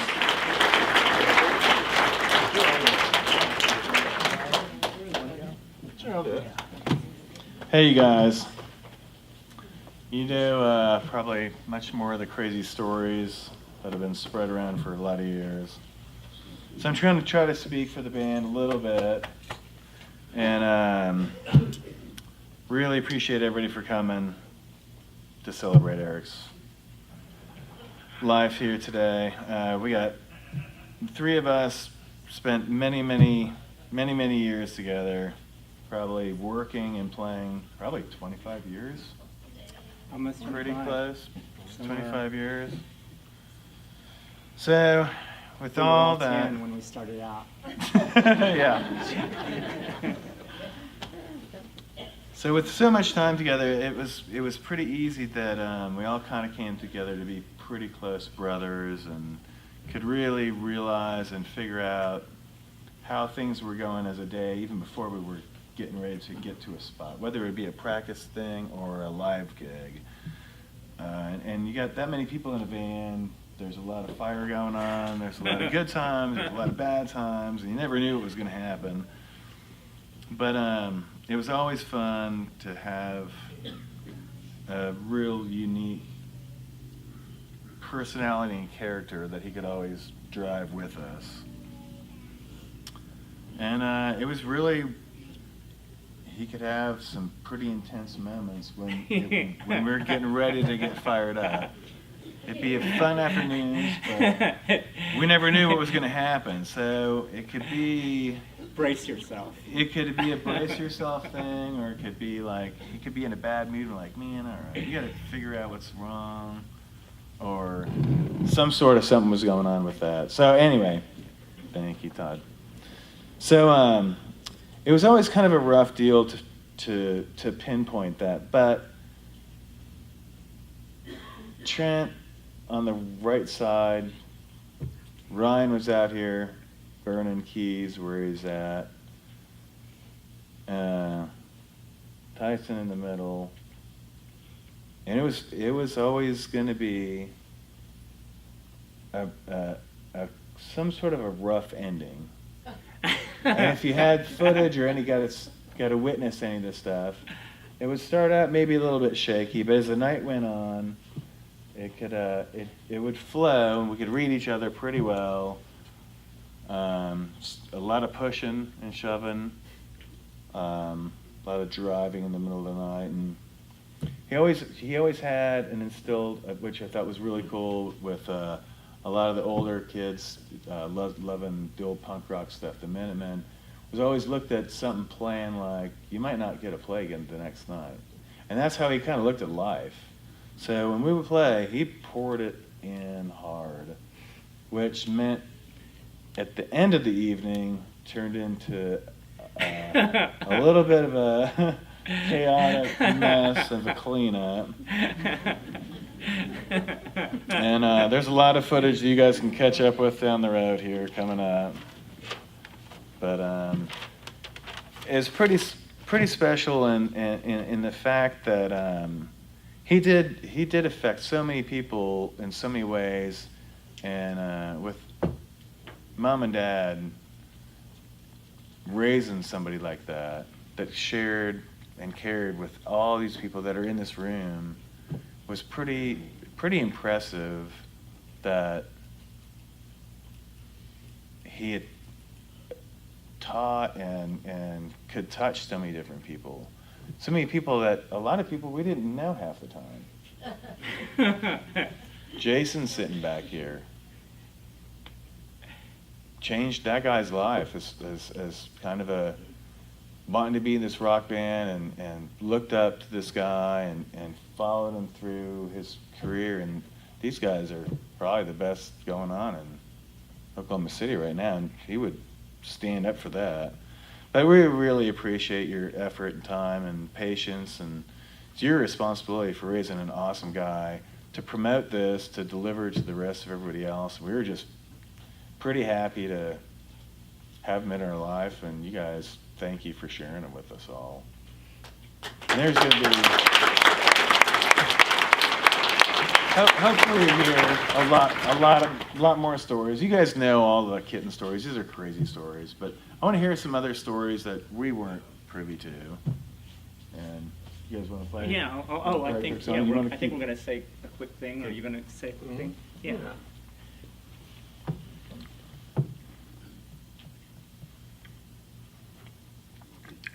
Well, Eric and I were both kids that grew up in Norman, and our parents also grew up in Norman, so we go way, way back. Even our parents went to high school together, so we have a very long history. And thankfully, we both had very loving and supportive parents that introduced us through music through Elvis Presley. And Eric and I both saw our first concert, which was Elvis Presley, and then we both saw our second concert, which was Kiss, and I think both those had pretty profound they were profound moments in our lives, and I think kind of set us in gear for what we wanted to do. And in 1993, Eric started playing in the band with Matt and Tyson and I. And I think for about, even though we played together for much longer, for about 10 solid years, we spent pretty much that whole time together touring and making records and getting to share the stage with some of our idols like Iggy Pop, Johnny Rotten, people like that. And these are moments that will always be some of the most special to me. In August, we got back together to start practicing for a show. It would have been our first show in about 9 years.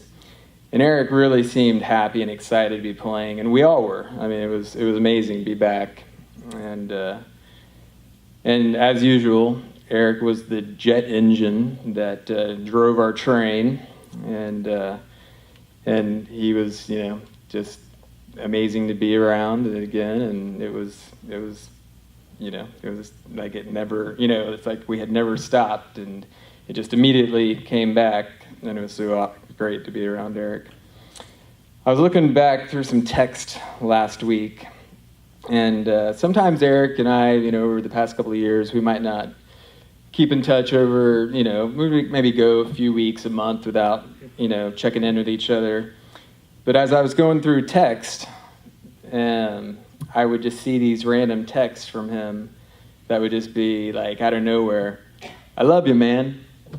And I think today, we just all want to tell Eric, we love him. So.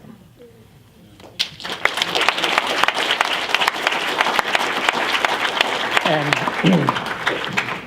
I'm Tyson, and I am the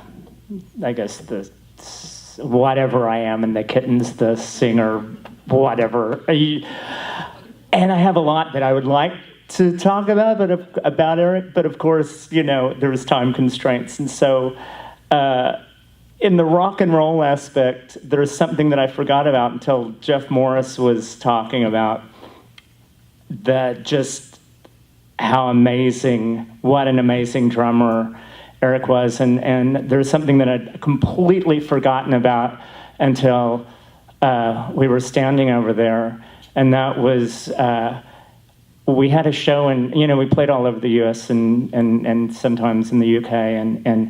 and Canada and such. And we, as in actually Eric, got a rock and roll moment of the year in a Canadian newspaper, because they thought at first when it happened that I had sang this beautiful note and had busted this light.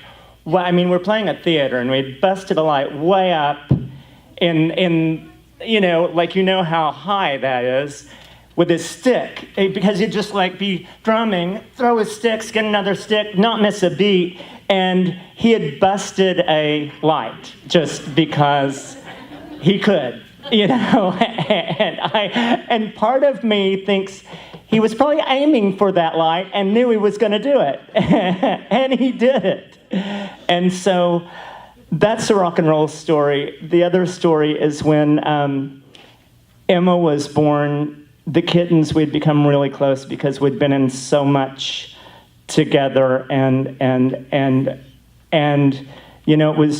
was like the first baby in the Kittens, so we were all so excited, and he christened me Emma's godfather, which I am so proud of to this day, because in so many ways Emma is just straight ahead, such an extension of her father, and if you start missing him too much, then just call Emma, because Eric's still right here, basically, and that's what I want to say. All of us loved him so much, and it's hard to even tell you.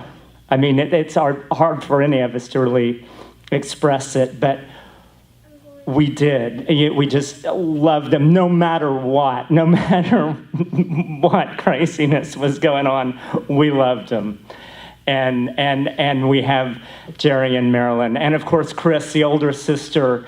The older siblings are always the ones that sort of forge the way for us, the babies in the family. So yeah, that's all I have to say.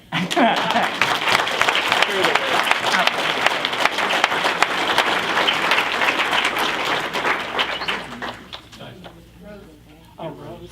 Thank you. That's beautiful. Thank you. I loved it. Yeah, I think so, right? Thank you. Thank you.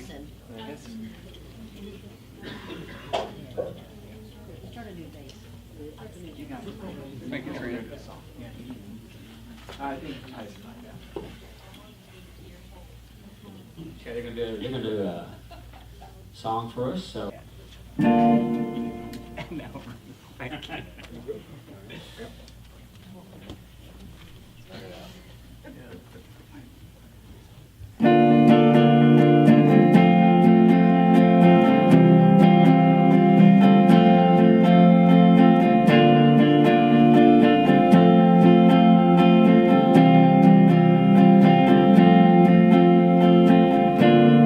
You belong among the wildflowers. You belong in a boat out at sea. Sail away, kill off the hours. You belong somewhere you feel free.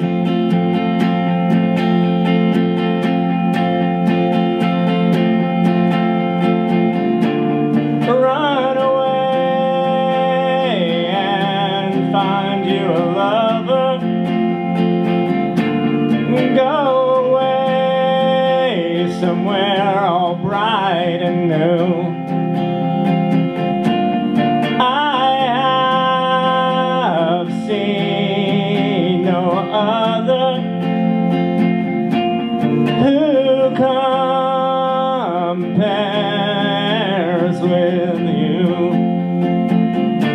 You belong among the wildflowers.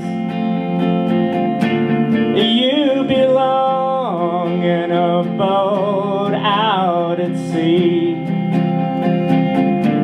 You belong with a love on your arm. You belong somewhere where you feel free.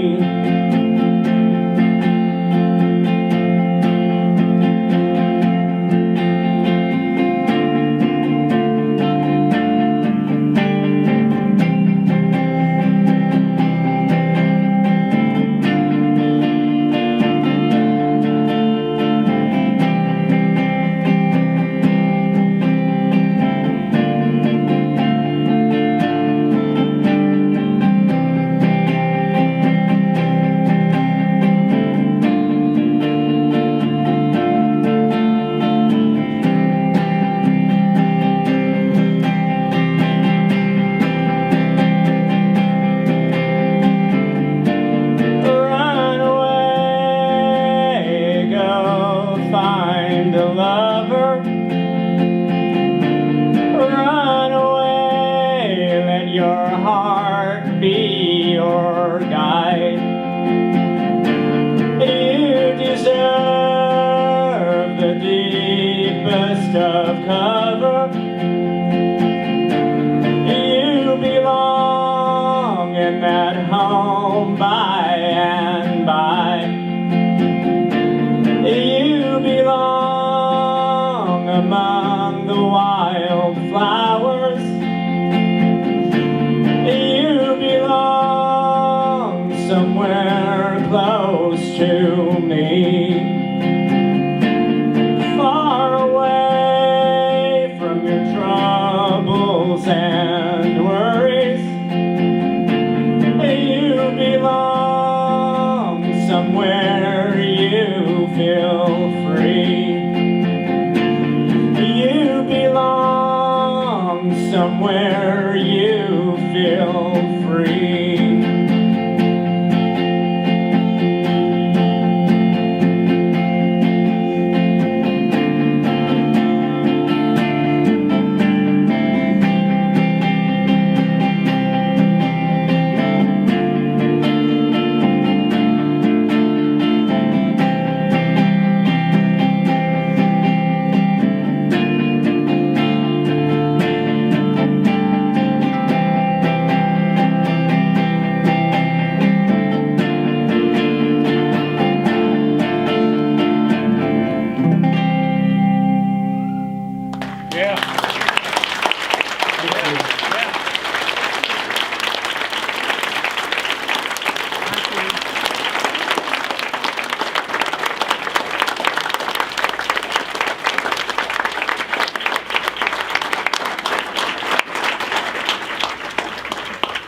Thank you guys, and thank you for everybody who's told stories. And as I was mentioning before, we're going to now the portion of what we call open mic. So if you have a story, a thought, an idea, maybe a song, I don't know, if you'd like to come and speak, come on and feel free to do so. We'll take you one by one. Those of you who know Eric in whatever capacity you knew him, friend, bandmate, and you need to speak from your heart of wherever you need to speak from. Come on down come on down to the mic and we'll have you talk and let us know how you knew Eric. So, anyone, you are accepted. Come on down. Okay, introduce yourself if you would, please. Hi, I'm Todd Walker. The musical people in the room probably know who I am. I've only known Eric for about 25 years. I didn't grow up with him. I didn't play baseball with him or any of those kind of things. I met him directly because of music, and I'm probably not the only person in the room who can say this, but at least that I remember, the time that I met Eric was because I walked out on stage and played music with him. At the same moment, I was asked to be a guest at a Chainsaw Kittens show. I think Eric was an instigator of that. And I walked out on stage and played with him. And this is at a time in my life, I was about 34, 35 years old. And I was one of several people who kind of started the music scene that he played in. And I was not playing music at that time. I was trying to be a grown-up. I had gone back to college, and I was trying to get a job and get a college degree and be a normal adult person, like most of the people in this room, excepting the musicians. And yet, I was very happy to come out and play with those guys. And this is something that I remembered yesterday, which is that part of the reason that I didn't play anymore, I had played so much in the 1980s before that, and it was because when I first started to play music, this was always rock and roll music, and people danced. We played in every band I was in with Tyson and so many other people in here, and everyone danced to the way we were playing. And somehow, over the years, trends changes and audience changed, and the band that I was in with Tyson at the time got more and more popular and famous, and younger people were coming to see us, and so many of them would just watch. They would stand there and just watch us play. And I found this discouraging, and that's part of the reason that I stopped playing live shows after so many years. I had played all over the country and played with several bands, but I wasn't playing anymore until that happened. And that was just a one-time thing. But a couple of years later, I was talking to Eric when he was working at Bob's Midway store, and he told me that he was putting together a band. Now, this was a band that was going to play music by his favorite songwriter, Elvis Costello. And Elvis Costello and his band, The Attractions, consisted of 4 people. Well, Eric already had 4 people. he didn't need anybody else. And all I could think of is, I must get in this band. I've got to play with Eric Harmon on the drums. I've got to do it. And he let me in the group. And so anybody who has seen me play music for the last 25 years owes it to Eric. And because that's how it happened. And I know that so many musicians, and I could do it too, could stand up here and try for a long time to tell you what a wonderful musician he was, and I'm going to try to say it in a way that everybody can understand. You remember that I said that part of the reason I got discouraged and didn't play music anymore is because people weren't dancing. Well, he formed this band and we played our first show, and everybody danced. So, thank you. Thank you for that. Anybody else have a story they want to share about Eric? Anyone else? Come on down, feel free. Miss Harry, come on in. Here she comes. Okay. Excuse me? You are coming. Okay, you're coming this way. Again, it's you want to share? We're family's more than happy to have you share. Yeah. Okay. Oh, she's off script. Okay. There's scripts today? No, not scripts. Okay. Come on down. Introduce yourself. I know you, but these folks, why don't you introduce yourself? Either or. By now, you know that Steve and John belong to me. So anything I want to say, I can. But I'll be nice. But Eric, of course, lived across the street from us.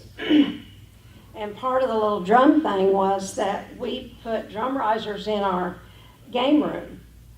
So Bob would come home from work. They were loud. Bob would come home from work and he'd just tap on the garage door, and that meant, guys, you've got about 30 minutes and then you got to knock it off. And then you can start up again.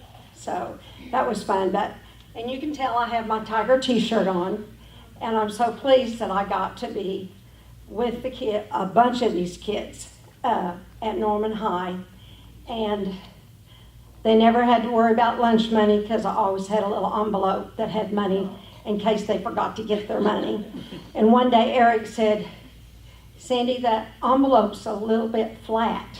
And I said, no, it's enough for today, but I'll put some more in there, don't worry about it. But it was just so much fun to be a part of the boys' lives, as I just finished a couple of years ago, 44 years with Norman High. And so it was a lot of fun, but not only that, from T-ball on, clear through high school, and American Legion baseball was my favorite. And it was fun to watch all the kids grow up, and they had rules, and they knew what the rules were in our house, and they all abided by them. The only thing was, when I left the house, I had a ping pong paddle in my car. And one day Eric said, Sandy, you forgot your ping pong paddle. And I said, well, do you think we could get by without it today? He said, no. He said, I think you need to go back and get it. I said, okay, because he had seen me go back and get it before. Dr. Livingston has probably seen the ping pong paddle before too. So anyway, I just took it, and if you followed all the rules, we were great. We had a great time. And but it just laid on the counter, and sometimes it got used on the dash and sometimes it didn't. But I didn't ask parents' permission. Like if I didn't do that today, I'd probably been in trouble. But if I had them, they were my rules. And I didn't change my mind very often, if any. But I'm glad that we had the opportunity to grow and I could be a part of his life. Because also, he came over one Sunday morning and he said, but guess what, Sandy? I said, what? He said, the Easter Bunny came to my house last night. And I said, well, what did he leave? He said, he knew all the kind of candy I liked. And I had everything I wanted in my basket. And I said, well, do you want to bring it over here and let me look at it? I acted like I knew absolutely nothing about that Easter basket. And I said, then I can have some of the candy that's in there. And he said, well, I didn't say I wanted to share my basket. So, anyway, a great journey. I loved him dearly. Bob loved him dearly. He went on trips when we went to Texas to visit my family. He went with us, and he was just a part of our lives, just like Michael and Patrick and all the others that we spent lots of Friday nights all together, sleeping on the floor. We had to draw names to see who might get a bed for the night. If not, you went on the floor. So anyway, we had a great time, and I'm so glad that I have all those memories in my heart.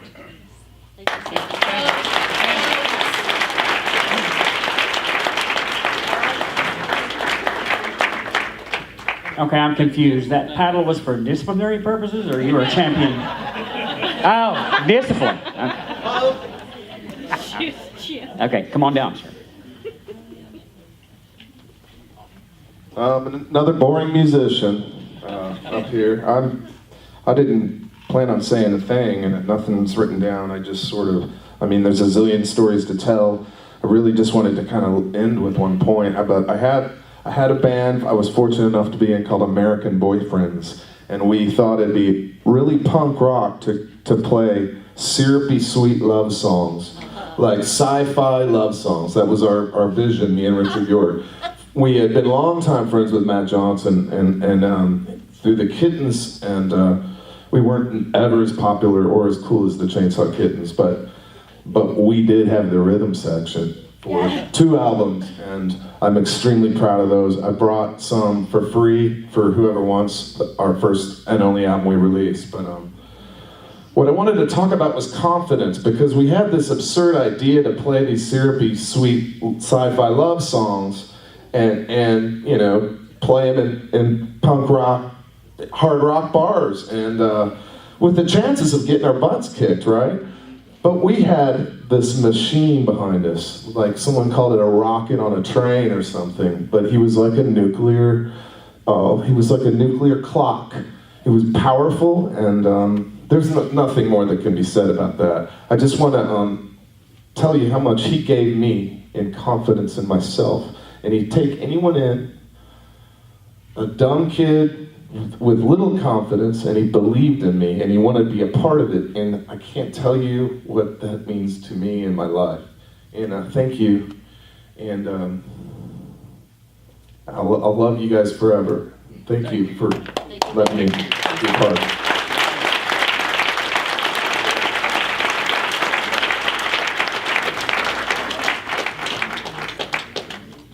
Okay, yes, come on.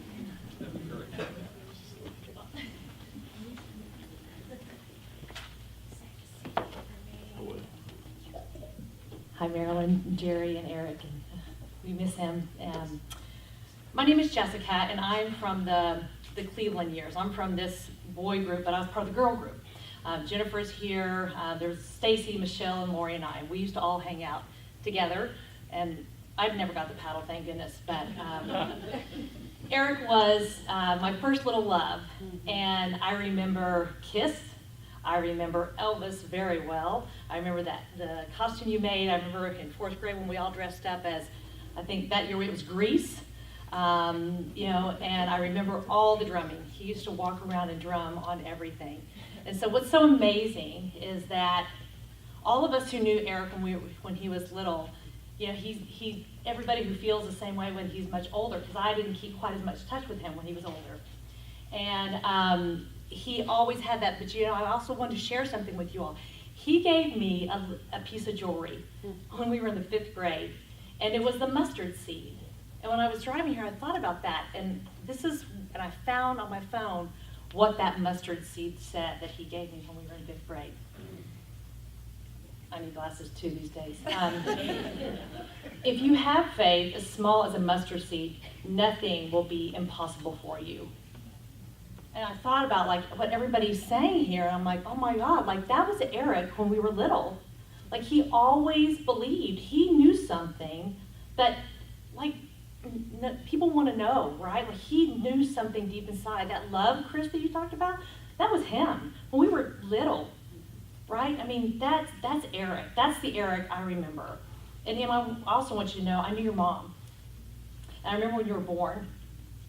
And yeah, you are special and wonderful. And please know that you are going to do great things.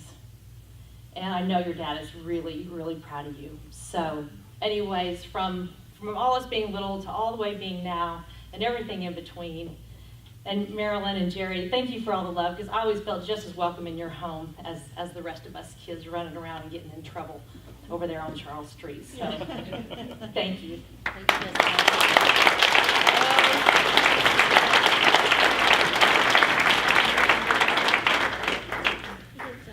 Okay, more offerings here. Thank you. Thank you guys for sharing. Again, this is what we're learning. We're learning about Eric. Hi, my name is Mike Chen. And I met Eric back in the 1900s. I was on a tour with my band and I wanted to go home really bad because I had a new girlfriend at the time. And I remember being in a payphone with our manager at the time, and he said, no, you're going to go to Austin and do a 2-month tour with this band, Chainsaw Kittens. And I was like, oh, shit. Oh, I want to go home. So we drove to Austin, and I remember going into this club. It was called Liberty Lunch. Oh, yeah. It was this big, crappy sounding building. And I went in, and the Kittens were on stage sound checking. And as soon as I walked in, the drummer started playing the intro to this Elvis Costello song called I Don't Want to Go to Chelsea. And I said, oh, I love this guy. And we were friends ever since that first day. And we spent a lot of time after that on tour. He came out with my band, and he was our road manager and guitar tech, and we spent a lot of time together. Anyway, I was looking through the texts. And I like to think of it that we were each other's like therapists late at night. We talked to each other on the phone, and he sent me this text. I must have called him and was bitching about my marriage or something. And this is from April 11th, 2016, 8:18 p.m. And he said, hey, I wanted to tell you something that might make your life better and easier. When someone asks you or your wife how your day was, always say, great, even if you had a shitty day. Specifically, when your wife asks you how your day was. Lie. And say it was great, and pretend to be happy. I promise it'll make you and your wife's life much better. I love you, Mike, like a brother, okay? And that was one of many texts that we sent back and forth. And can I sing a song? An Elvis Costello song? Yeah. Trent, can I use your guitar?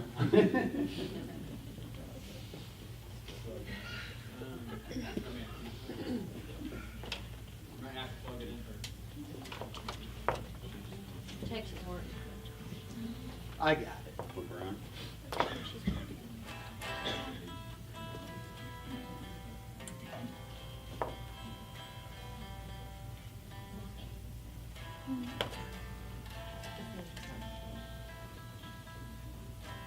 Is there a standby?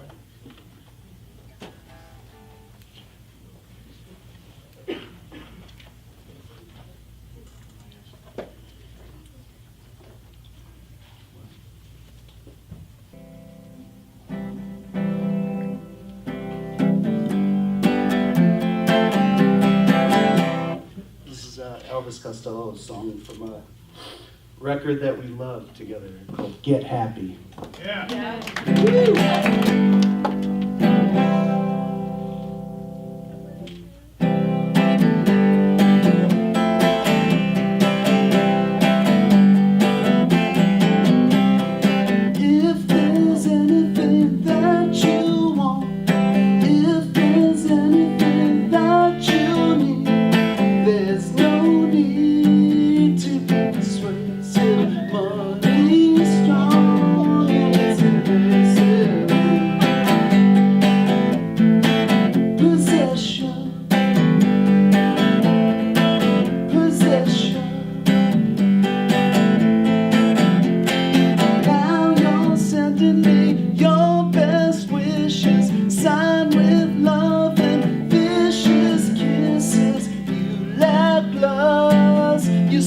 lackluster? Is that all the strength you can muster?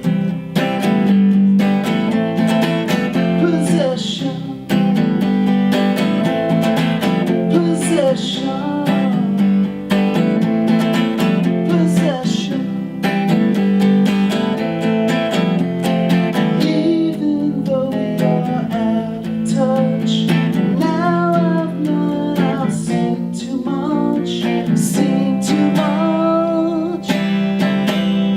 So I see us lying back to back. My case is closed, my case is stacked.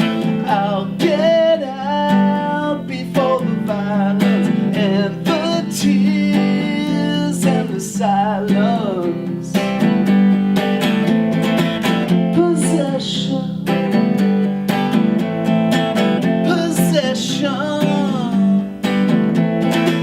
possession, possession, possession.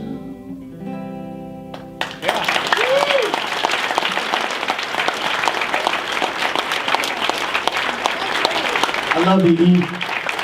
Thank you.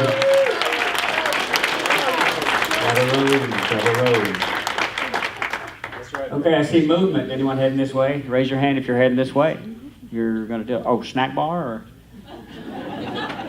Okay, he's heading, okay. Again, wonderful, wonderful thoughts about Eric and the music. That was his life, right? So.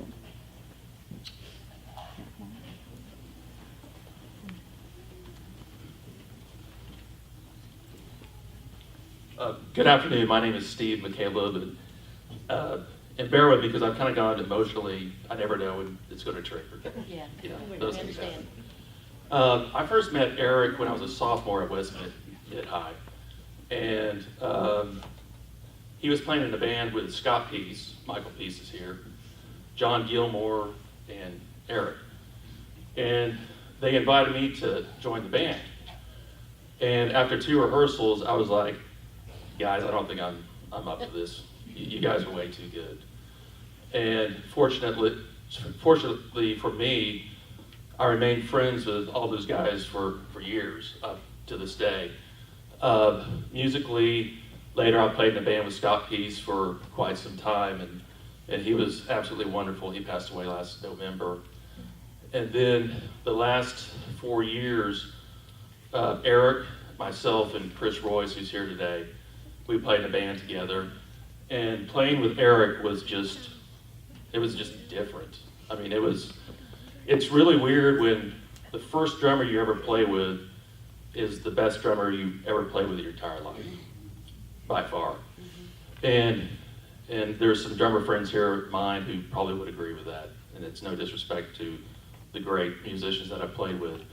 But Eric was just different. So the thing about Eric, though, which is so special to me, is his kindness and his sincerity. And we both had a love for, I think, good music.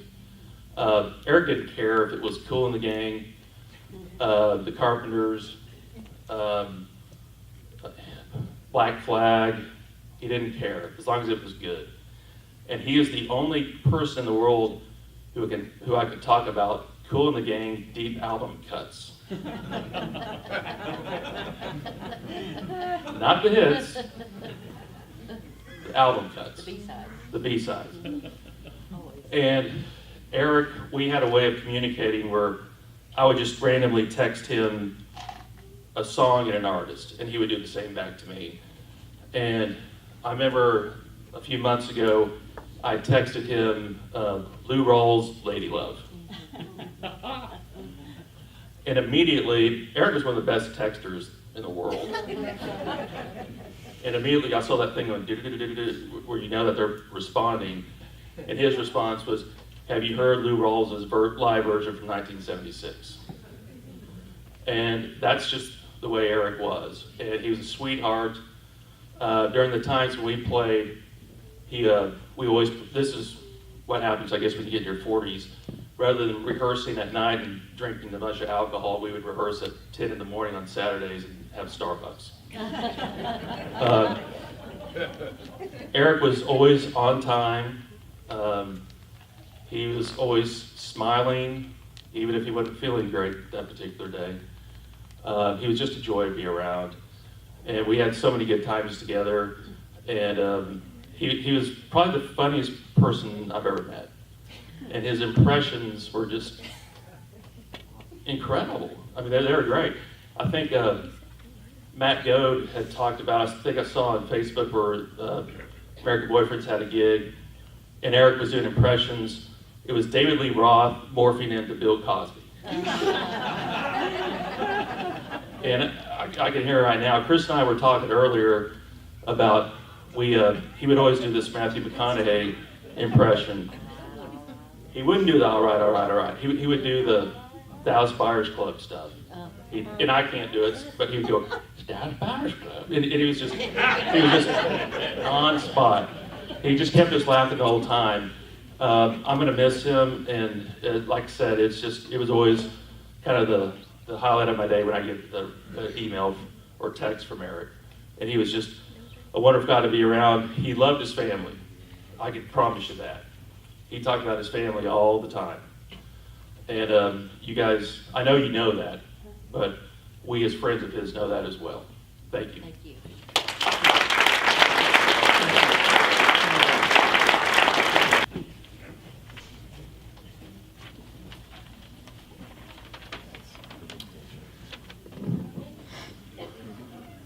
Eric's good friend, Frank Osmond, I think Frank's parents are here today. Frank could not be here today, and I think it's breaking his heart that he wasn't able to make it. So in lieu of that, he sent a letter and asked us to read it. So I'm just going to read it word for word. Part 1.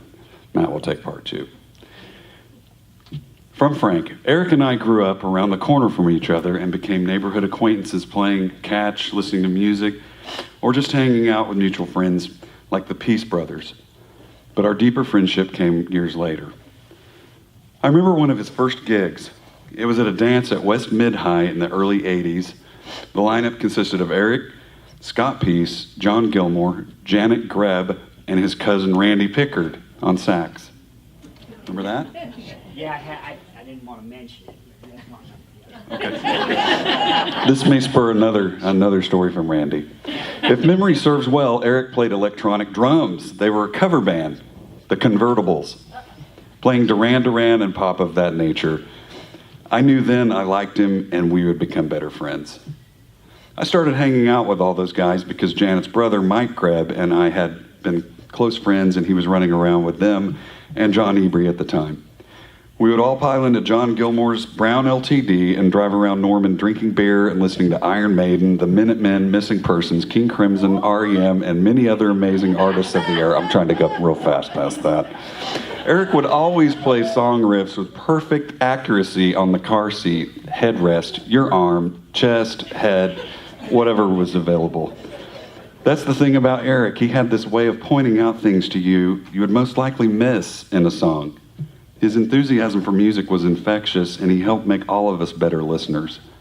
During that time, he said something that we all quoted for years. Quote, "All I care about is music," which in some ways proved to be very true. Sometime shortly thereafter, this band fizzled, and Eric had been writing songs in his parents' garage.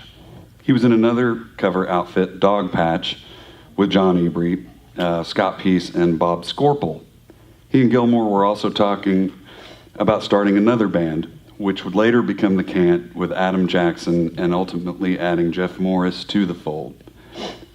I used to have a photograph of Eric during one of his early 4-track solo sessions in his parents' garage on Charles Street. I wished I still had that image, but it's still as clear as day in my mind. Those early jams would prove to be the seeds of The Cant and ultimately the Cinder Biscuits. He would later become known for his work with the Chainsaw Kittens and many other bands. Many people talk about Eric's musicianship and his talent, yet I will never forget his humanness and the more personal side of the friend I knew. Eric was the master of the inside joke. So much so that it always formed a more personal dialogue to everyone he connected with. As much of a performer as he was also very much a one-to-one type of person. Those subtle connections are the good stuff, where people are sharing intimate details rather than surface. He was far from the surface. I've shared many a conversation with Eric about fears, anxiety, goals, of course the usual things as well, music and lots of laughter. E was the friend who I could call when I was having a lousy day and needed a bolt of laughter. We also used to have what we deemed the quote Friday check-in, which wasn't really every Friday, but more monthly. Regardless, we checked the state of each other's lives, being there for each other, whether through encouragement, laughter, or merely listening. It saddens me we cannot ever share those calls again. Thank you.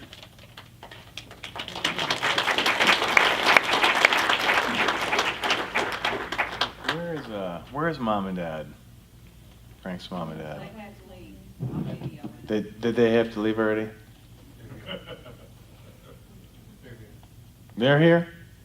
No, they had to leave. They had to leave. All right, we'll wrap this up. Frank, pretty thick stuff. Yep. Pretty important guy with all of us. The most of us in this room playing in different bands, from the Cant to the Biscuits to the Kittens, I think for a minute, American Boyfriends with everybody else. We used Silker as a training ground to figure out how to play music together, really. And they were very patient with it. But the rest of Frank's story is pretty sweet. And it started out with, he was a very big gift giver. And it was usually some sort of a comedic in nature and always really came from the heart. If there was a way we'd pick him up to go for a ride, he'd show up somehow, placing photos, all kinds of different paraphernalia, Watt, replacements, Belushi, Willie Nelson, Van Halen, Martin, all kinds of stuff on the dashboard.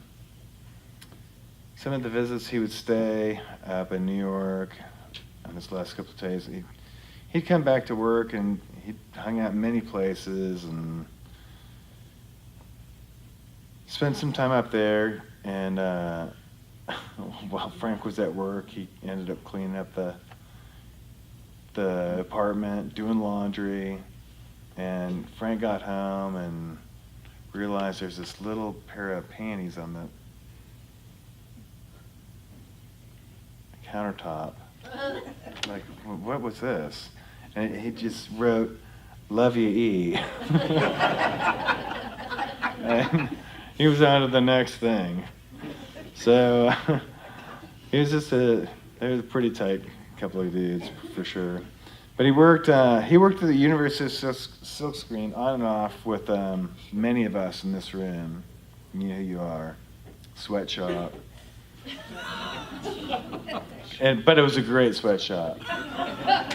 We practiced music, silked sweatshirts, T-shirts, posters, anything you could think of to promote some sort of a goofy tabletop stuff. But they were pretty close guys, and it comes down to a story that I had to take the initial on. So in 91, 92, there was a band that came to town that was kind of a big favorite of the local crew called the Juice Lizard. So they come into town. Next morning, a lot of things went down. It was the night before Tyson was here. There was another band prior to the night before that, but Blizzard played the next night. everybody ended up over at Tyson's house, turned into a complete train wreck, but it was beautiful. So Eric comes to work and he's pretty excited, and he doesn't come to work early, never did. But this one he did come to work, and Frank's like, how did this happen from the night before? He's like, man, I got something for you. And it was David Yau's boots, the singer of the Jesus Lizard, which is unusual to get close to this guy regardless if you're going to get a boot or not. So he's got the pair of boots. So it's kind of turned into this crazy story of how did that even happen. But that stepped and stayed in Silker Wall for many, many years. And the penchants for the small, he didn't really have a whole lot of bounds for going out of the bounds. Well, he did go out of the bounds, but Frank was always patient with him and would bring him always bring him back in. Just had a lot of funny stories, just the housewarming gifts and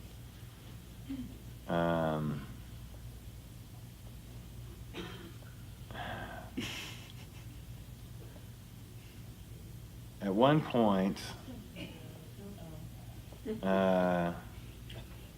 Frank ended up with some pretty sweet towels.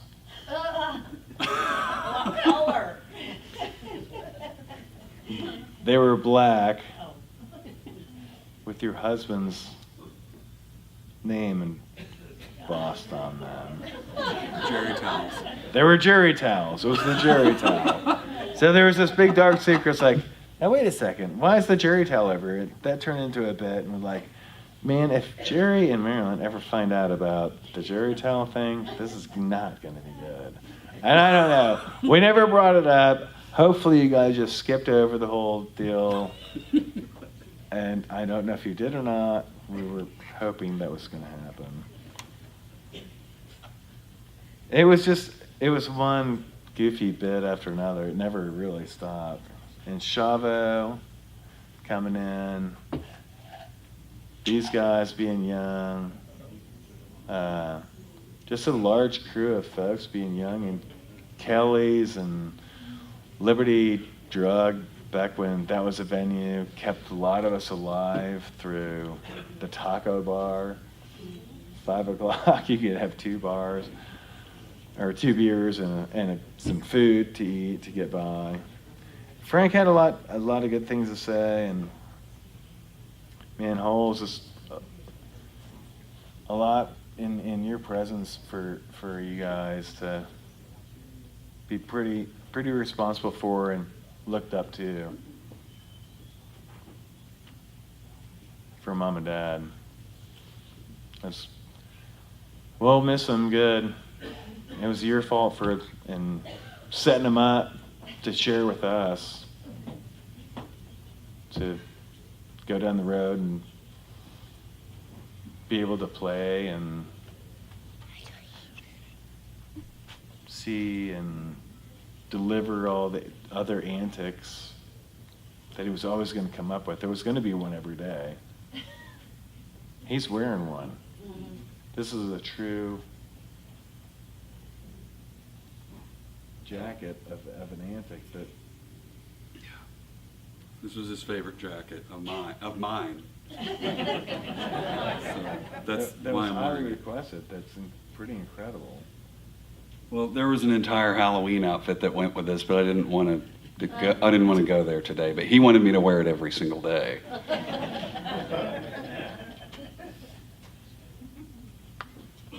Well, Mom and Dad, you did good.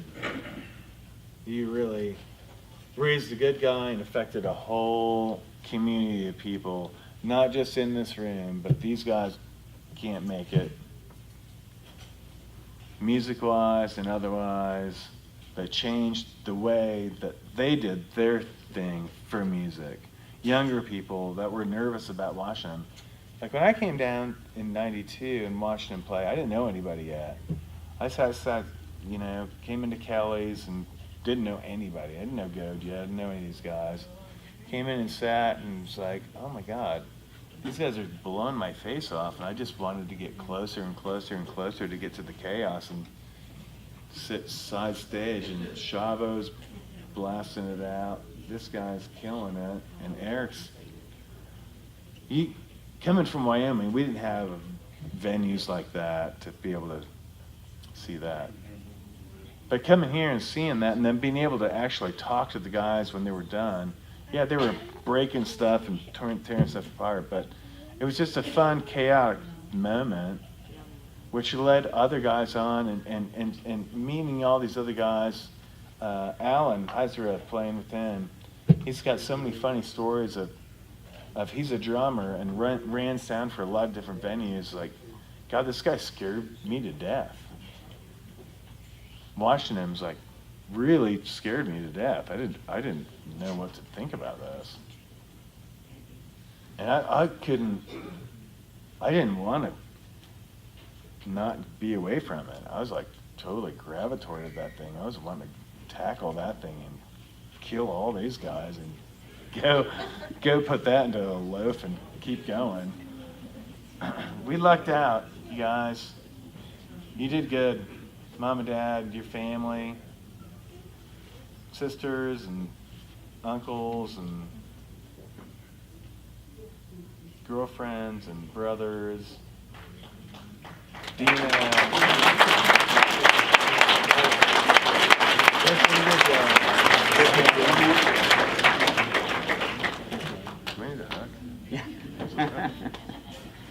Thanks, sir. Okay, let's. I'm going to be bringing out Eric's daughter, Emma.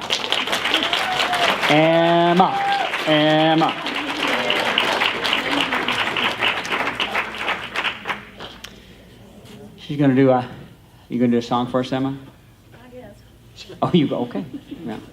All right. Oh yeah. Do what you need to. If we can scoot this back, I don't like the lights so much.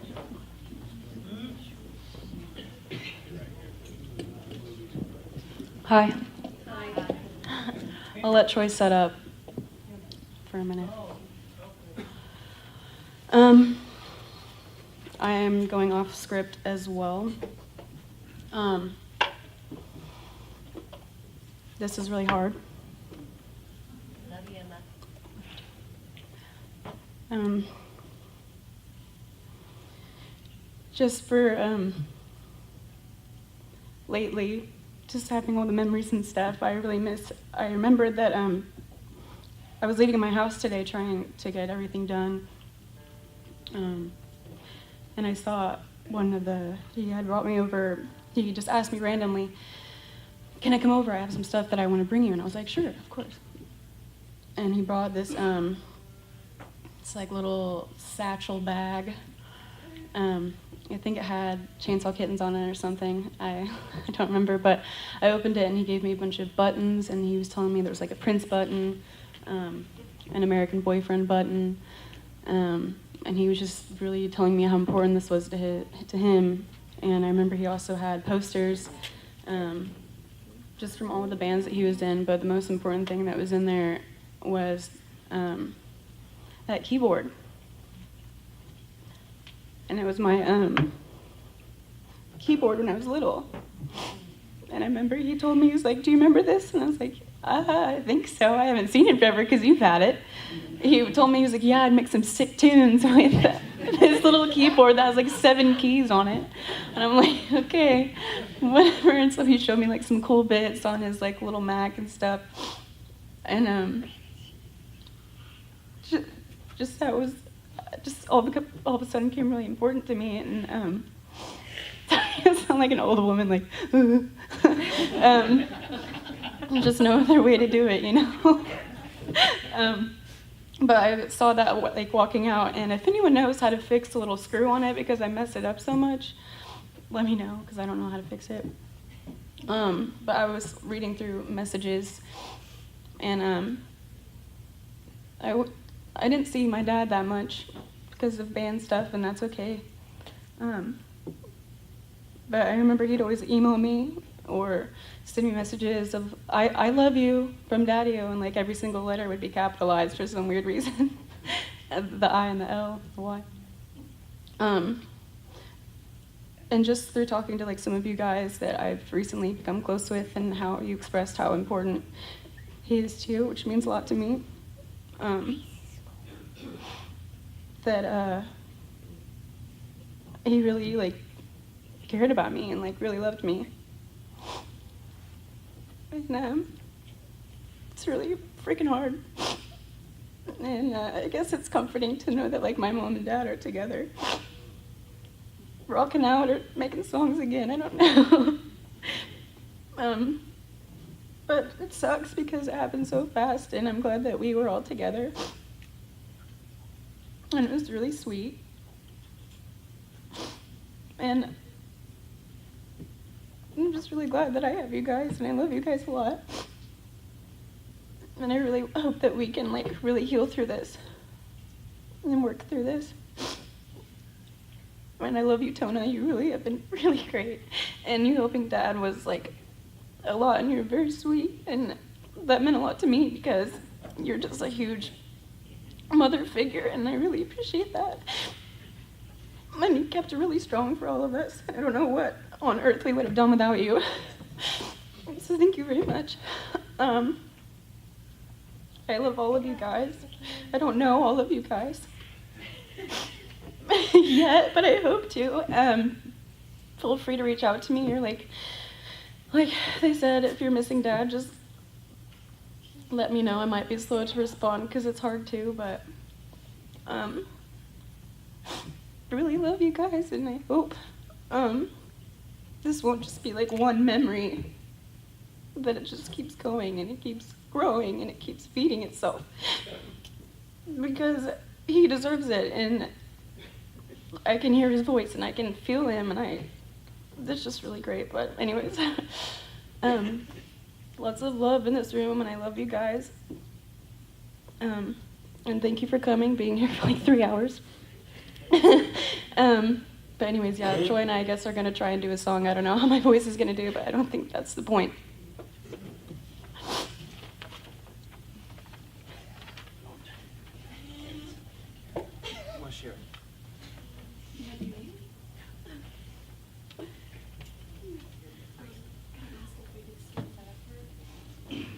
At the very end.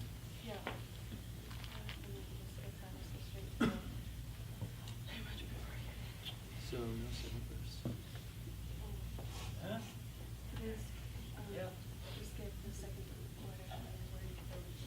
Oh, okay. Yeah. We can do that.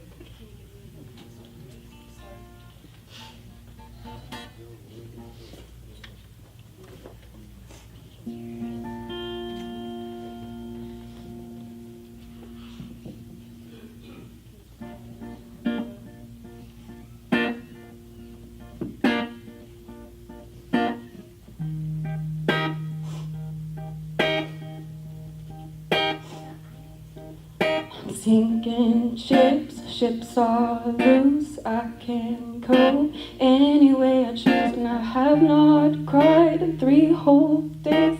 That was back in my sober face, in your ivory tower, standing tall. You watching me stumble through the halls, and you taught yourself to disconnect your regret, everything I live to forget. Sorry, I'm being sad and singing this one. Wide-eyed wonder, where did you go? And I'm unraveling. Ooh, pagan said a constant critic friend till we fall, and I'm unraveling.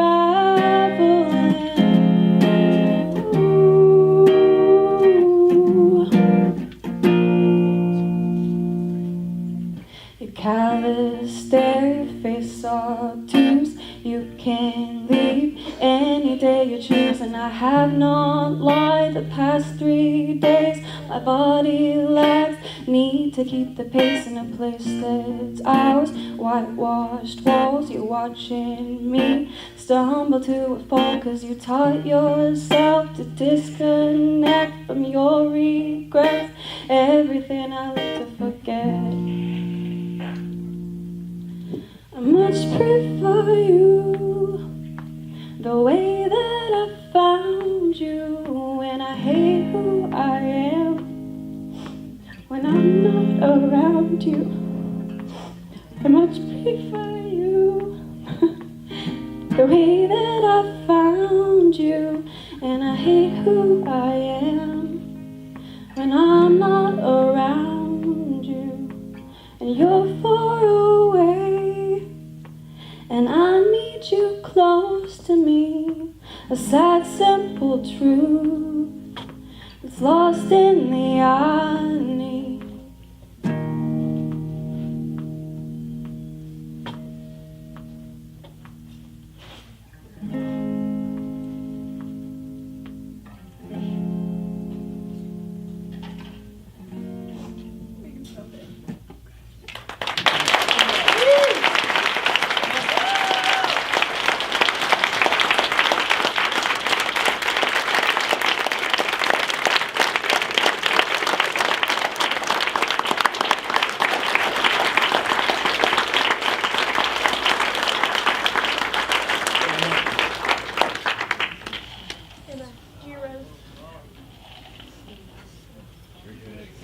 Thank you, Emma. Sorry, so bad. Now I'd like to introduce a very special friend of the family, and was an extraordinary help in these last few weeks. And Marilyn and Jerry will echo that when they stand up here. But I'd like to introduce now Eric's special friend, Tona. Tona Harmon, come on.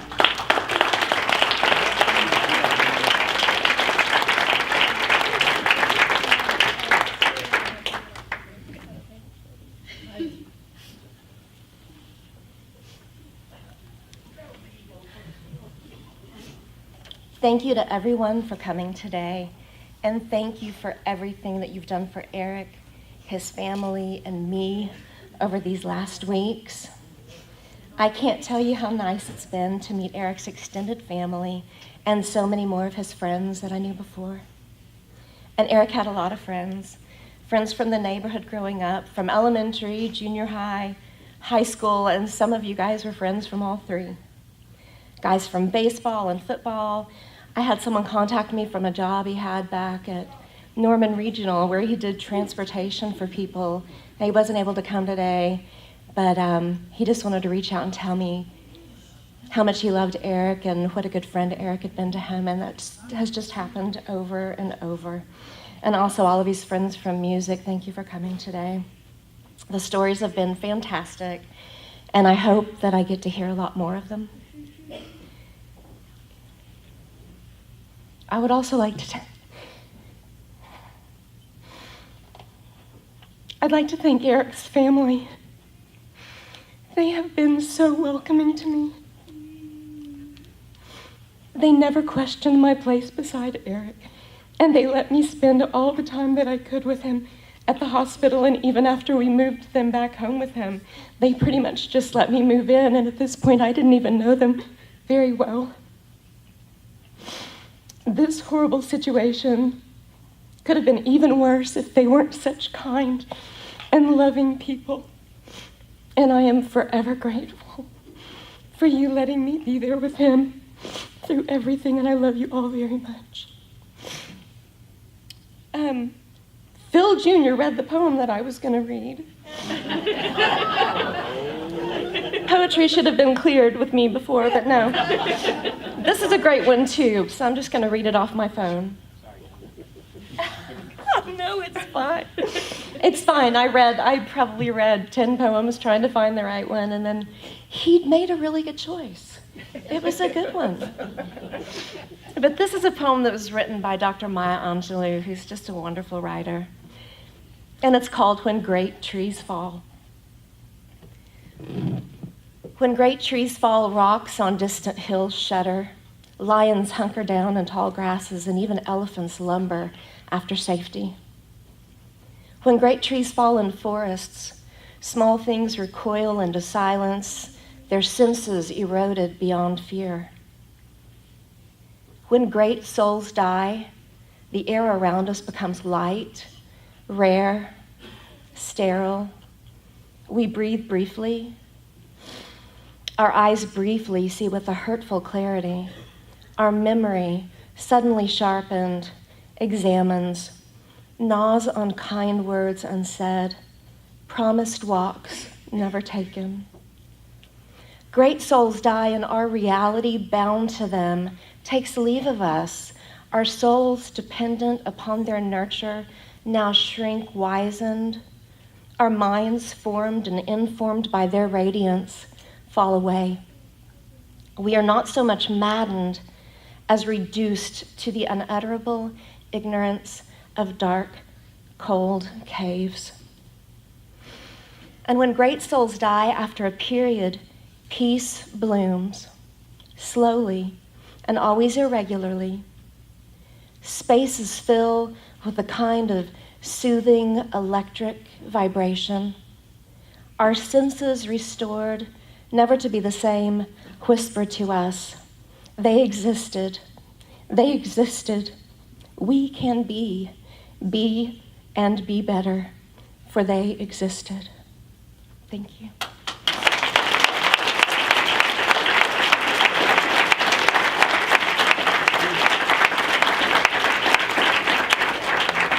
Thank you, Tona. Okay, this is going to be hard for me.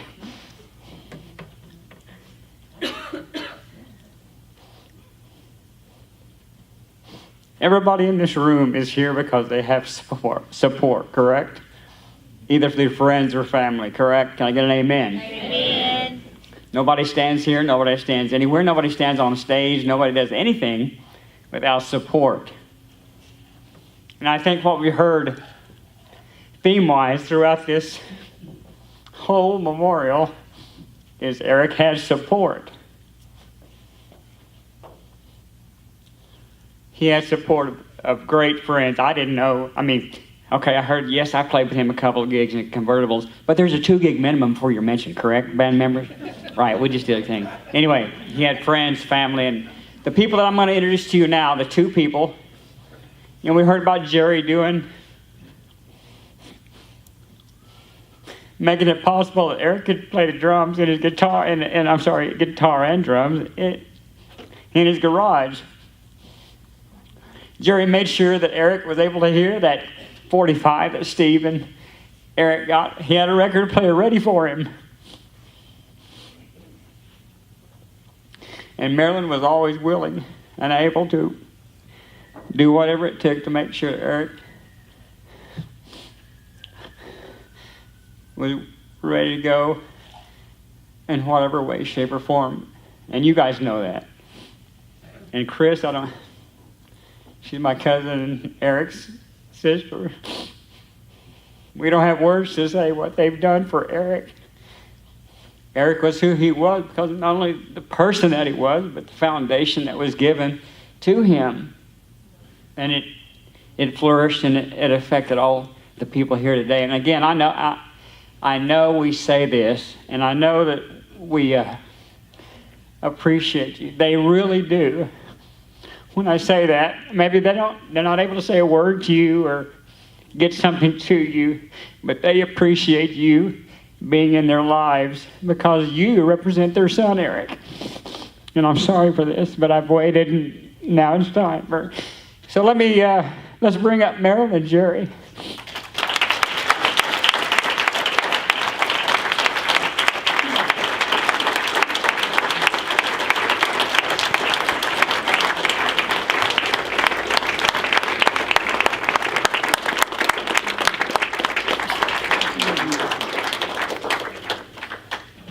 I'm going to be first so he won't take my speech. I don't think he has a speech.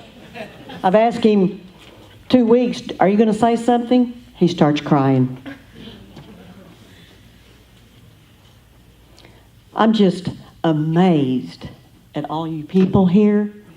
I was getting really nervous thinking, will anybody show up today?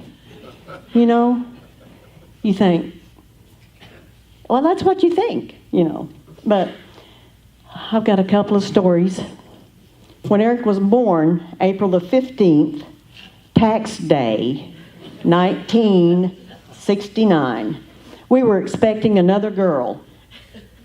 Well, it was a boy. It was such a surprise to us that we didn't name him for 2 days. I got to name our daughters, so Jerry got to pick out the name for our son. He picked out Eric because it sounded like a pro football player. And then he picked out Edward because that was Jerry's grandfather's name, Edward Harmon.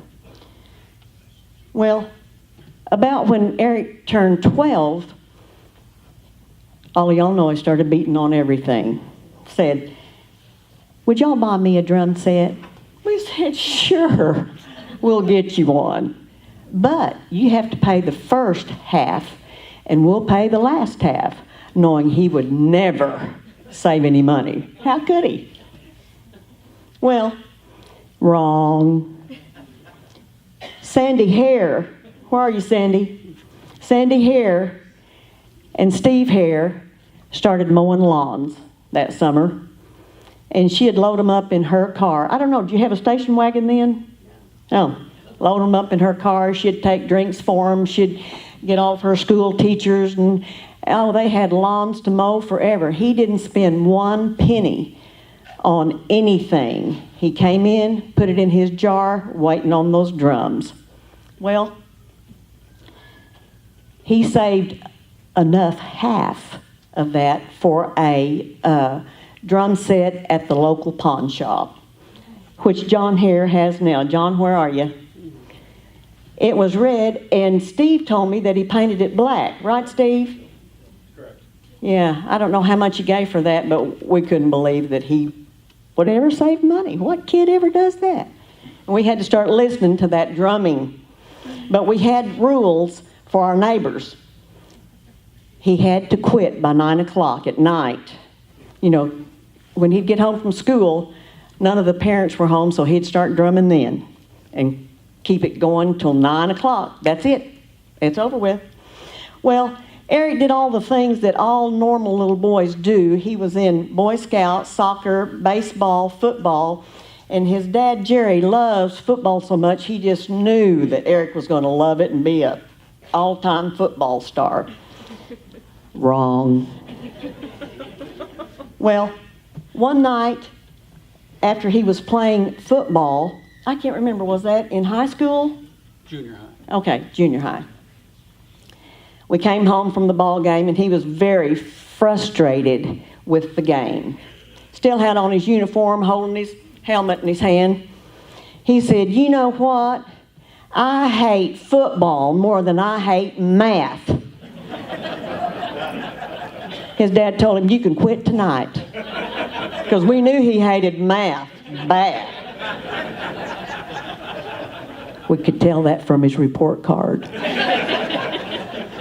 Prom night is a very, very special time for all the students and all of us parents. I think all of us parents liked it more than actually our kids did, because we get to take all those pictures and everything. Well, when he was a junior in high school, his first prom, he and his date coordinated what they were going to wear. He picked out this black tux, white shirt, had these shiny patent leather shoes that they all wore at the time, and I think a bolo tie. That was Eric. But we took all the pictures that we could take, and of course, naturally, he and his date ran across the street to take the rest of the pictures with Mr. Steve Hare and his date. And when we got the film developed, back in the olden days, you had to have your film developed. Remember that, some of us people? Yeah.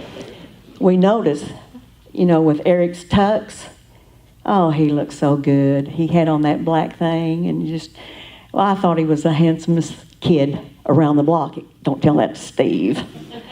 But anyway, we got those pictures developed, and Eric always had to do a little bit of something extra. He had on white street socks with his wonderful little tux. He always had to play the drum his way, didn't he? When Jerry and I had our 50th wedding anniversary celebration, I got all the boys in our family a gold satin tie so everyone would know who my kids were, you know. Got Eric's for him. He took it home. And we were at the celebration, and here comes Eric. He's got on his brown suit, brown shirt with that. His suit was really nice looking. And here he comes in the door, had on a paisley tie. I mean, all these colors, it didn't even hardly match his suit, did it? Well, he comes over to me and he says, "Hey, Mom, I got a new tie for the celebration." I said, "It's really nice, Eric, really nice." You know, who was going to know he was my kid if he had on that paisley tie?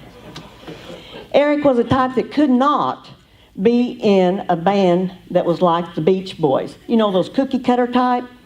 The red and white shirt, the pants alike, the shoes alike. Not Eric.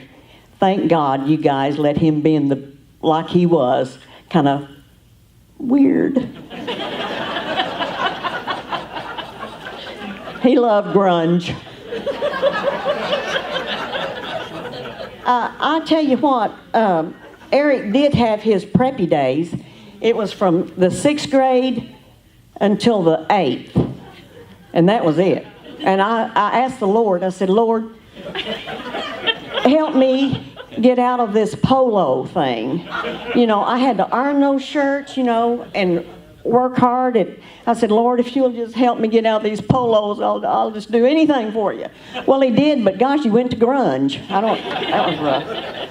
September the 2nd, Saturday, Eric came to our house and said, "Dad, you're going to have to take me to the emergency room. I'm really sick and feel bad." His skin was yellow, and his whites of his eyes were yellow. Jerry took him to the hospital. I didn't even go with him because I thought, hey, they're going to give him a shot. They're going to give him an IV, and they're going to send him home. Well, I was wrong. They admitted him because they couldn't find out what was wrong with him. And the doctor started running all kinds of tests, and we were thinking, oh my gosh, I hope he doesn't have hepatitis. Wouldn't that be horrible? Well, 2 days later, every day I'd get calls, "Do we know the diagnosis? Do we know the diagnosis?" No, but around September the 4th, my mouth is really dry. September the 4th, Eric calls his dad and said, "Dad, I've got colon liver cancer stage 4. Jerry and I got in the car so fast and got up to the hospital that we didn't want him to be by himself through this horrible, horrible thing that he was told. And thank you, Sugar.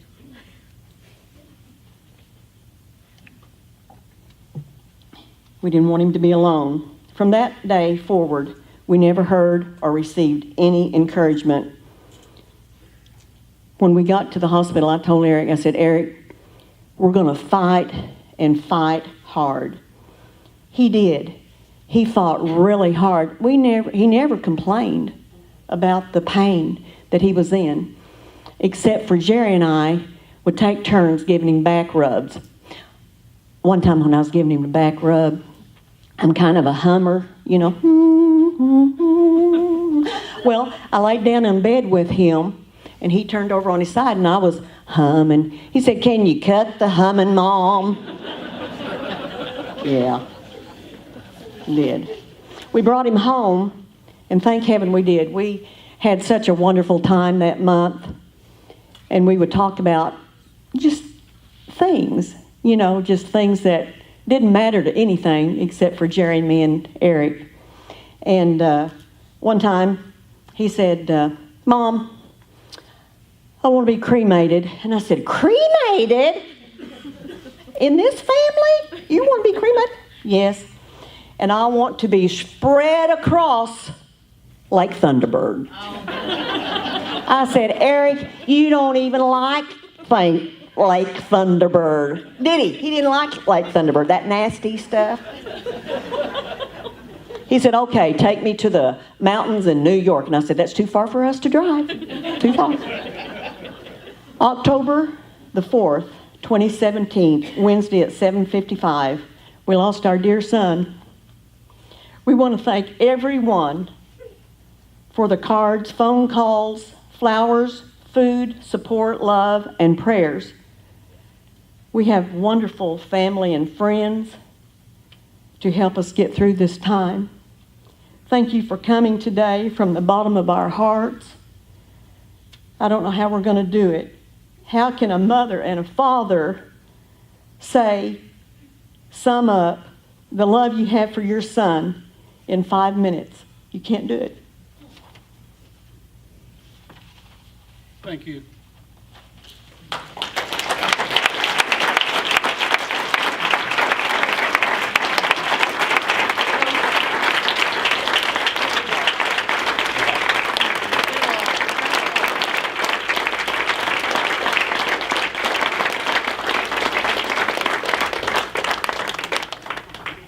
Okay, thank you, folks.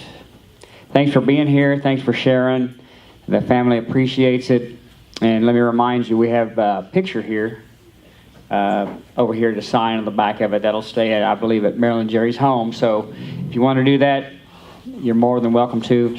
Thanks again. Thank you for your support. I'm echoing Marilyn Jerry, what they just said. They love you, and thank you, and thanks for coming. We appreciate it. Thank you.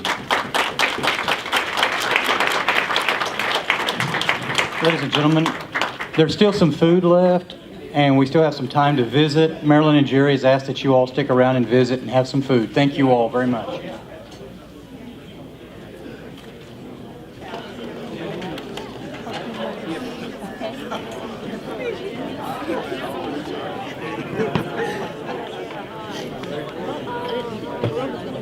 There were so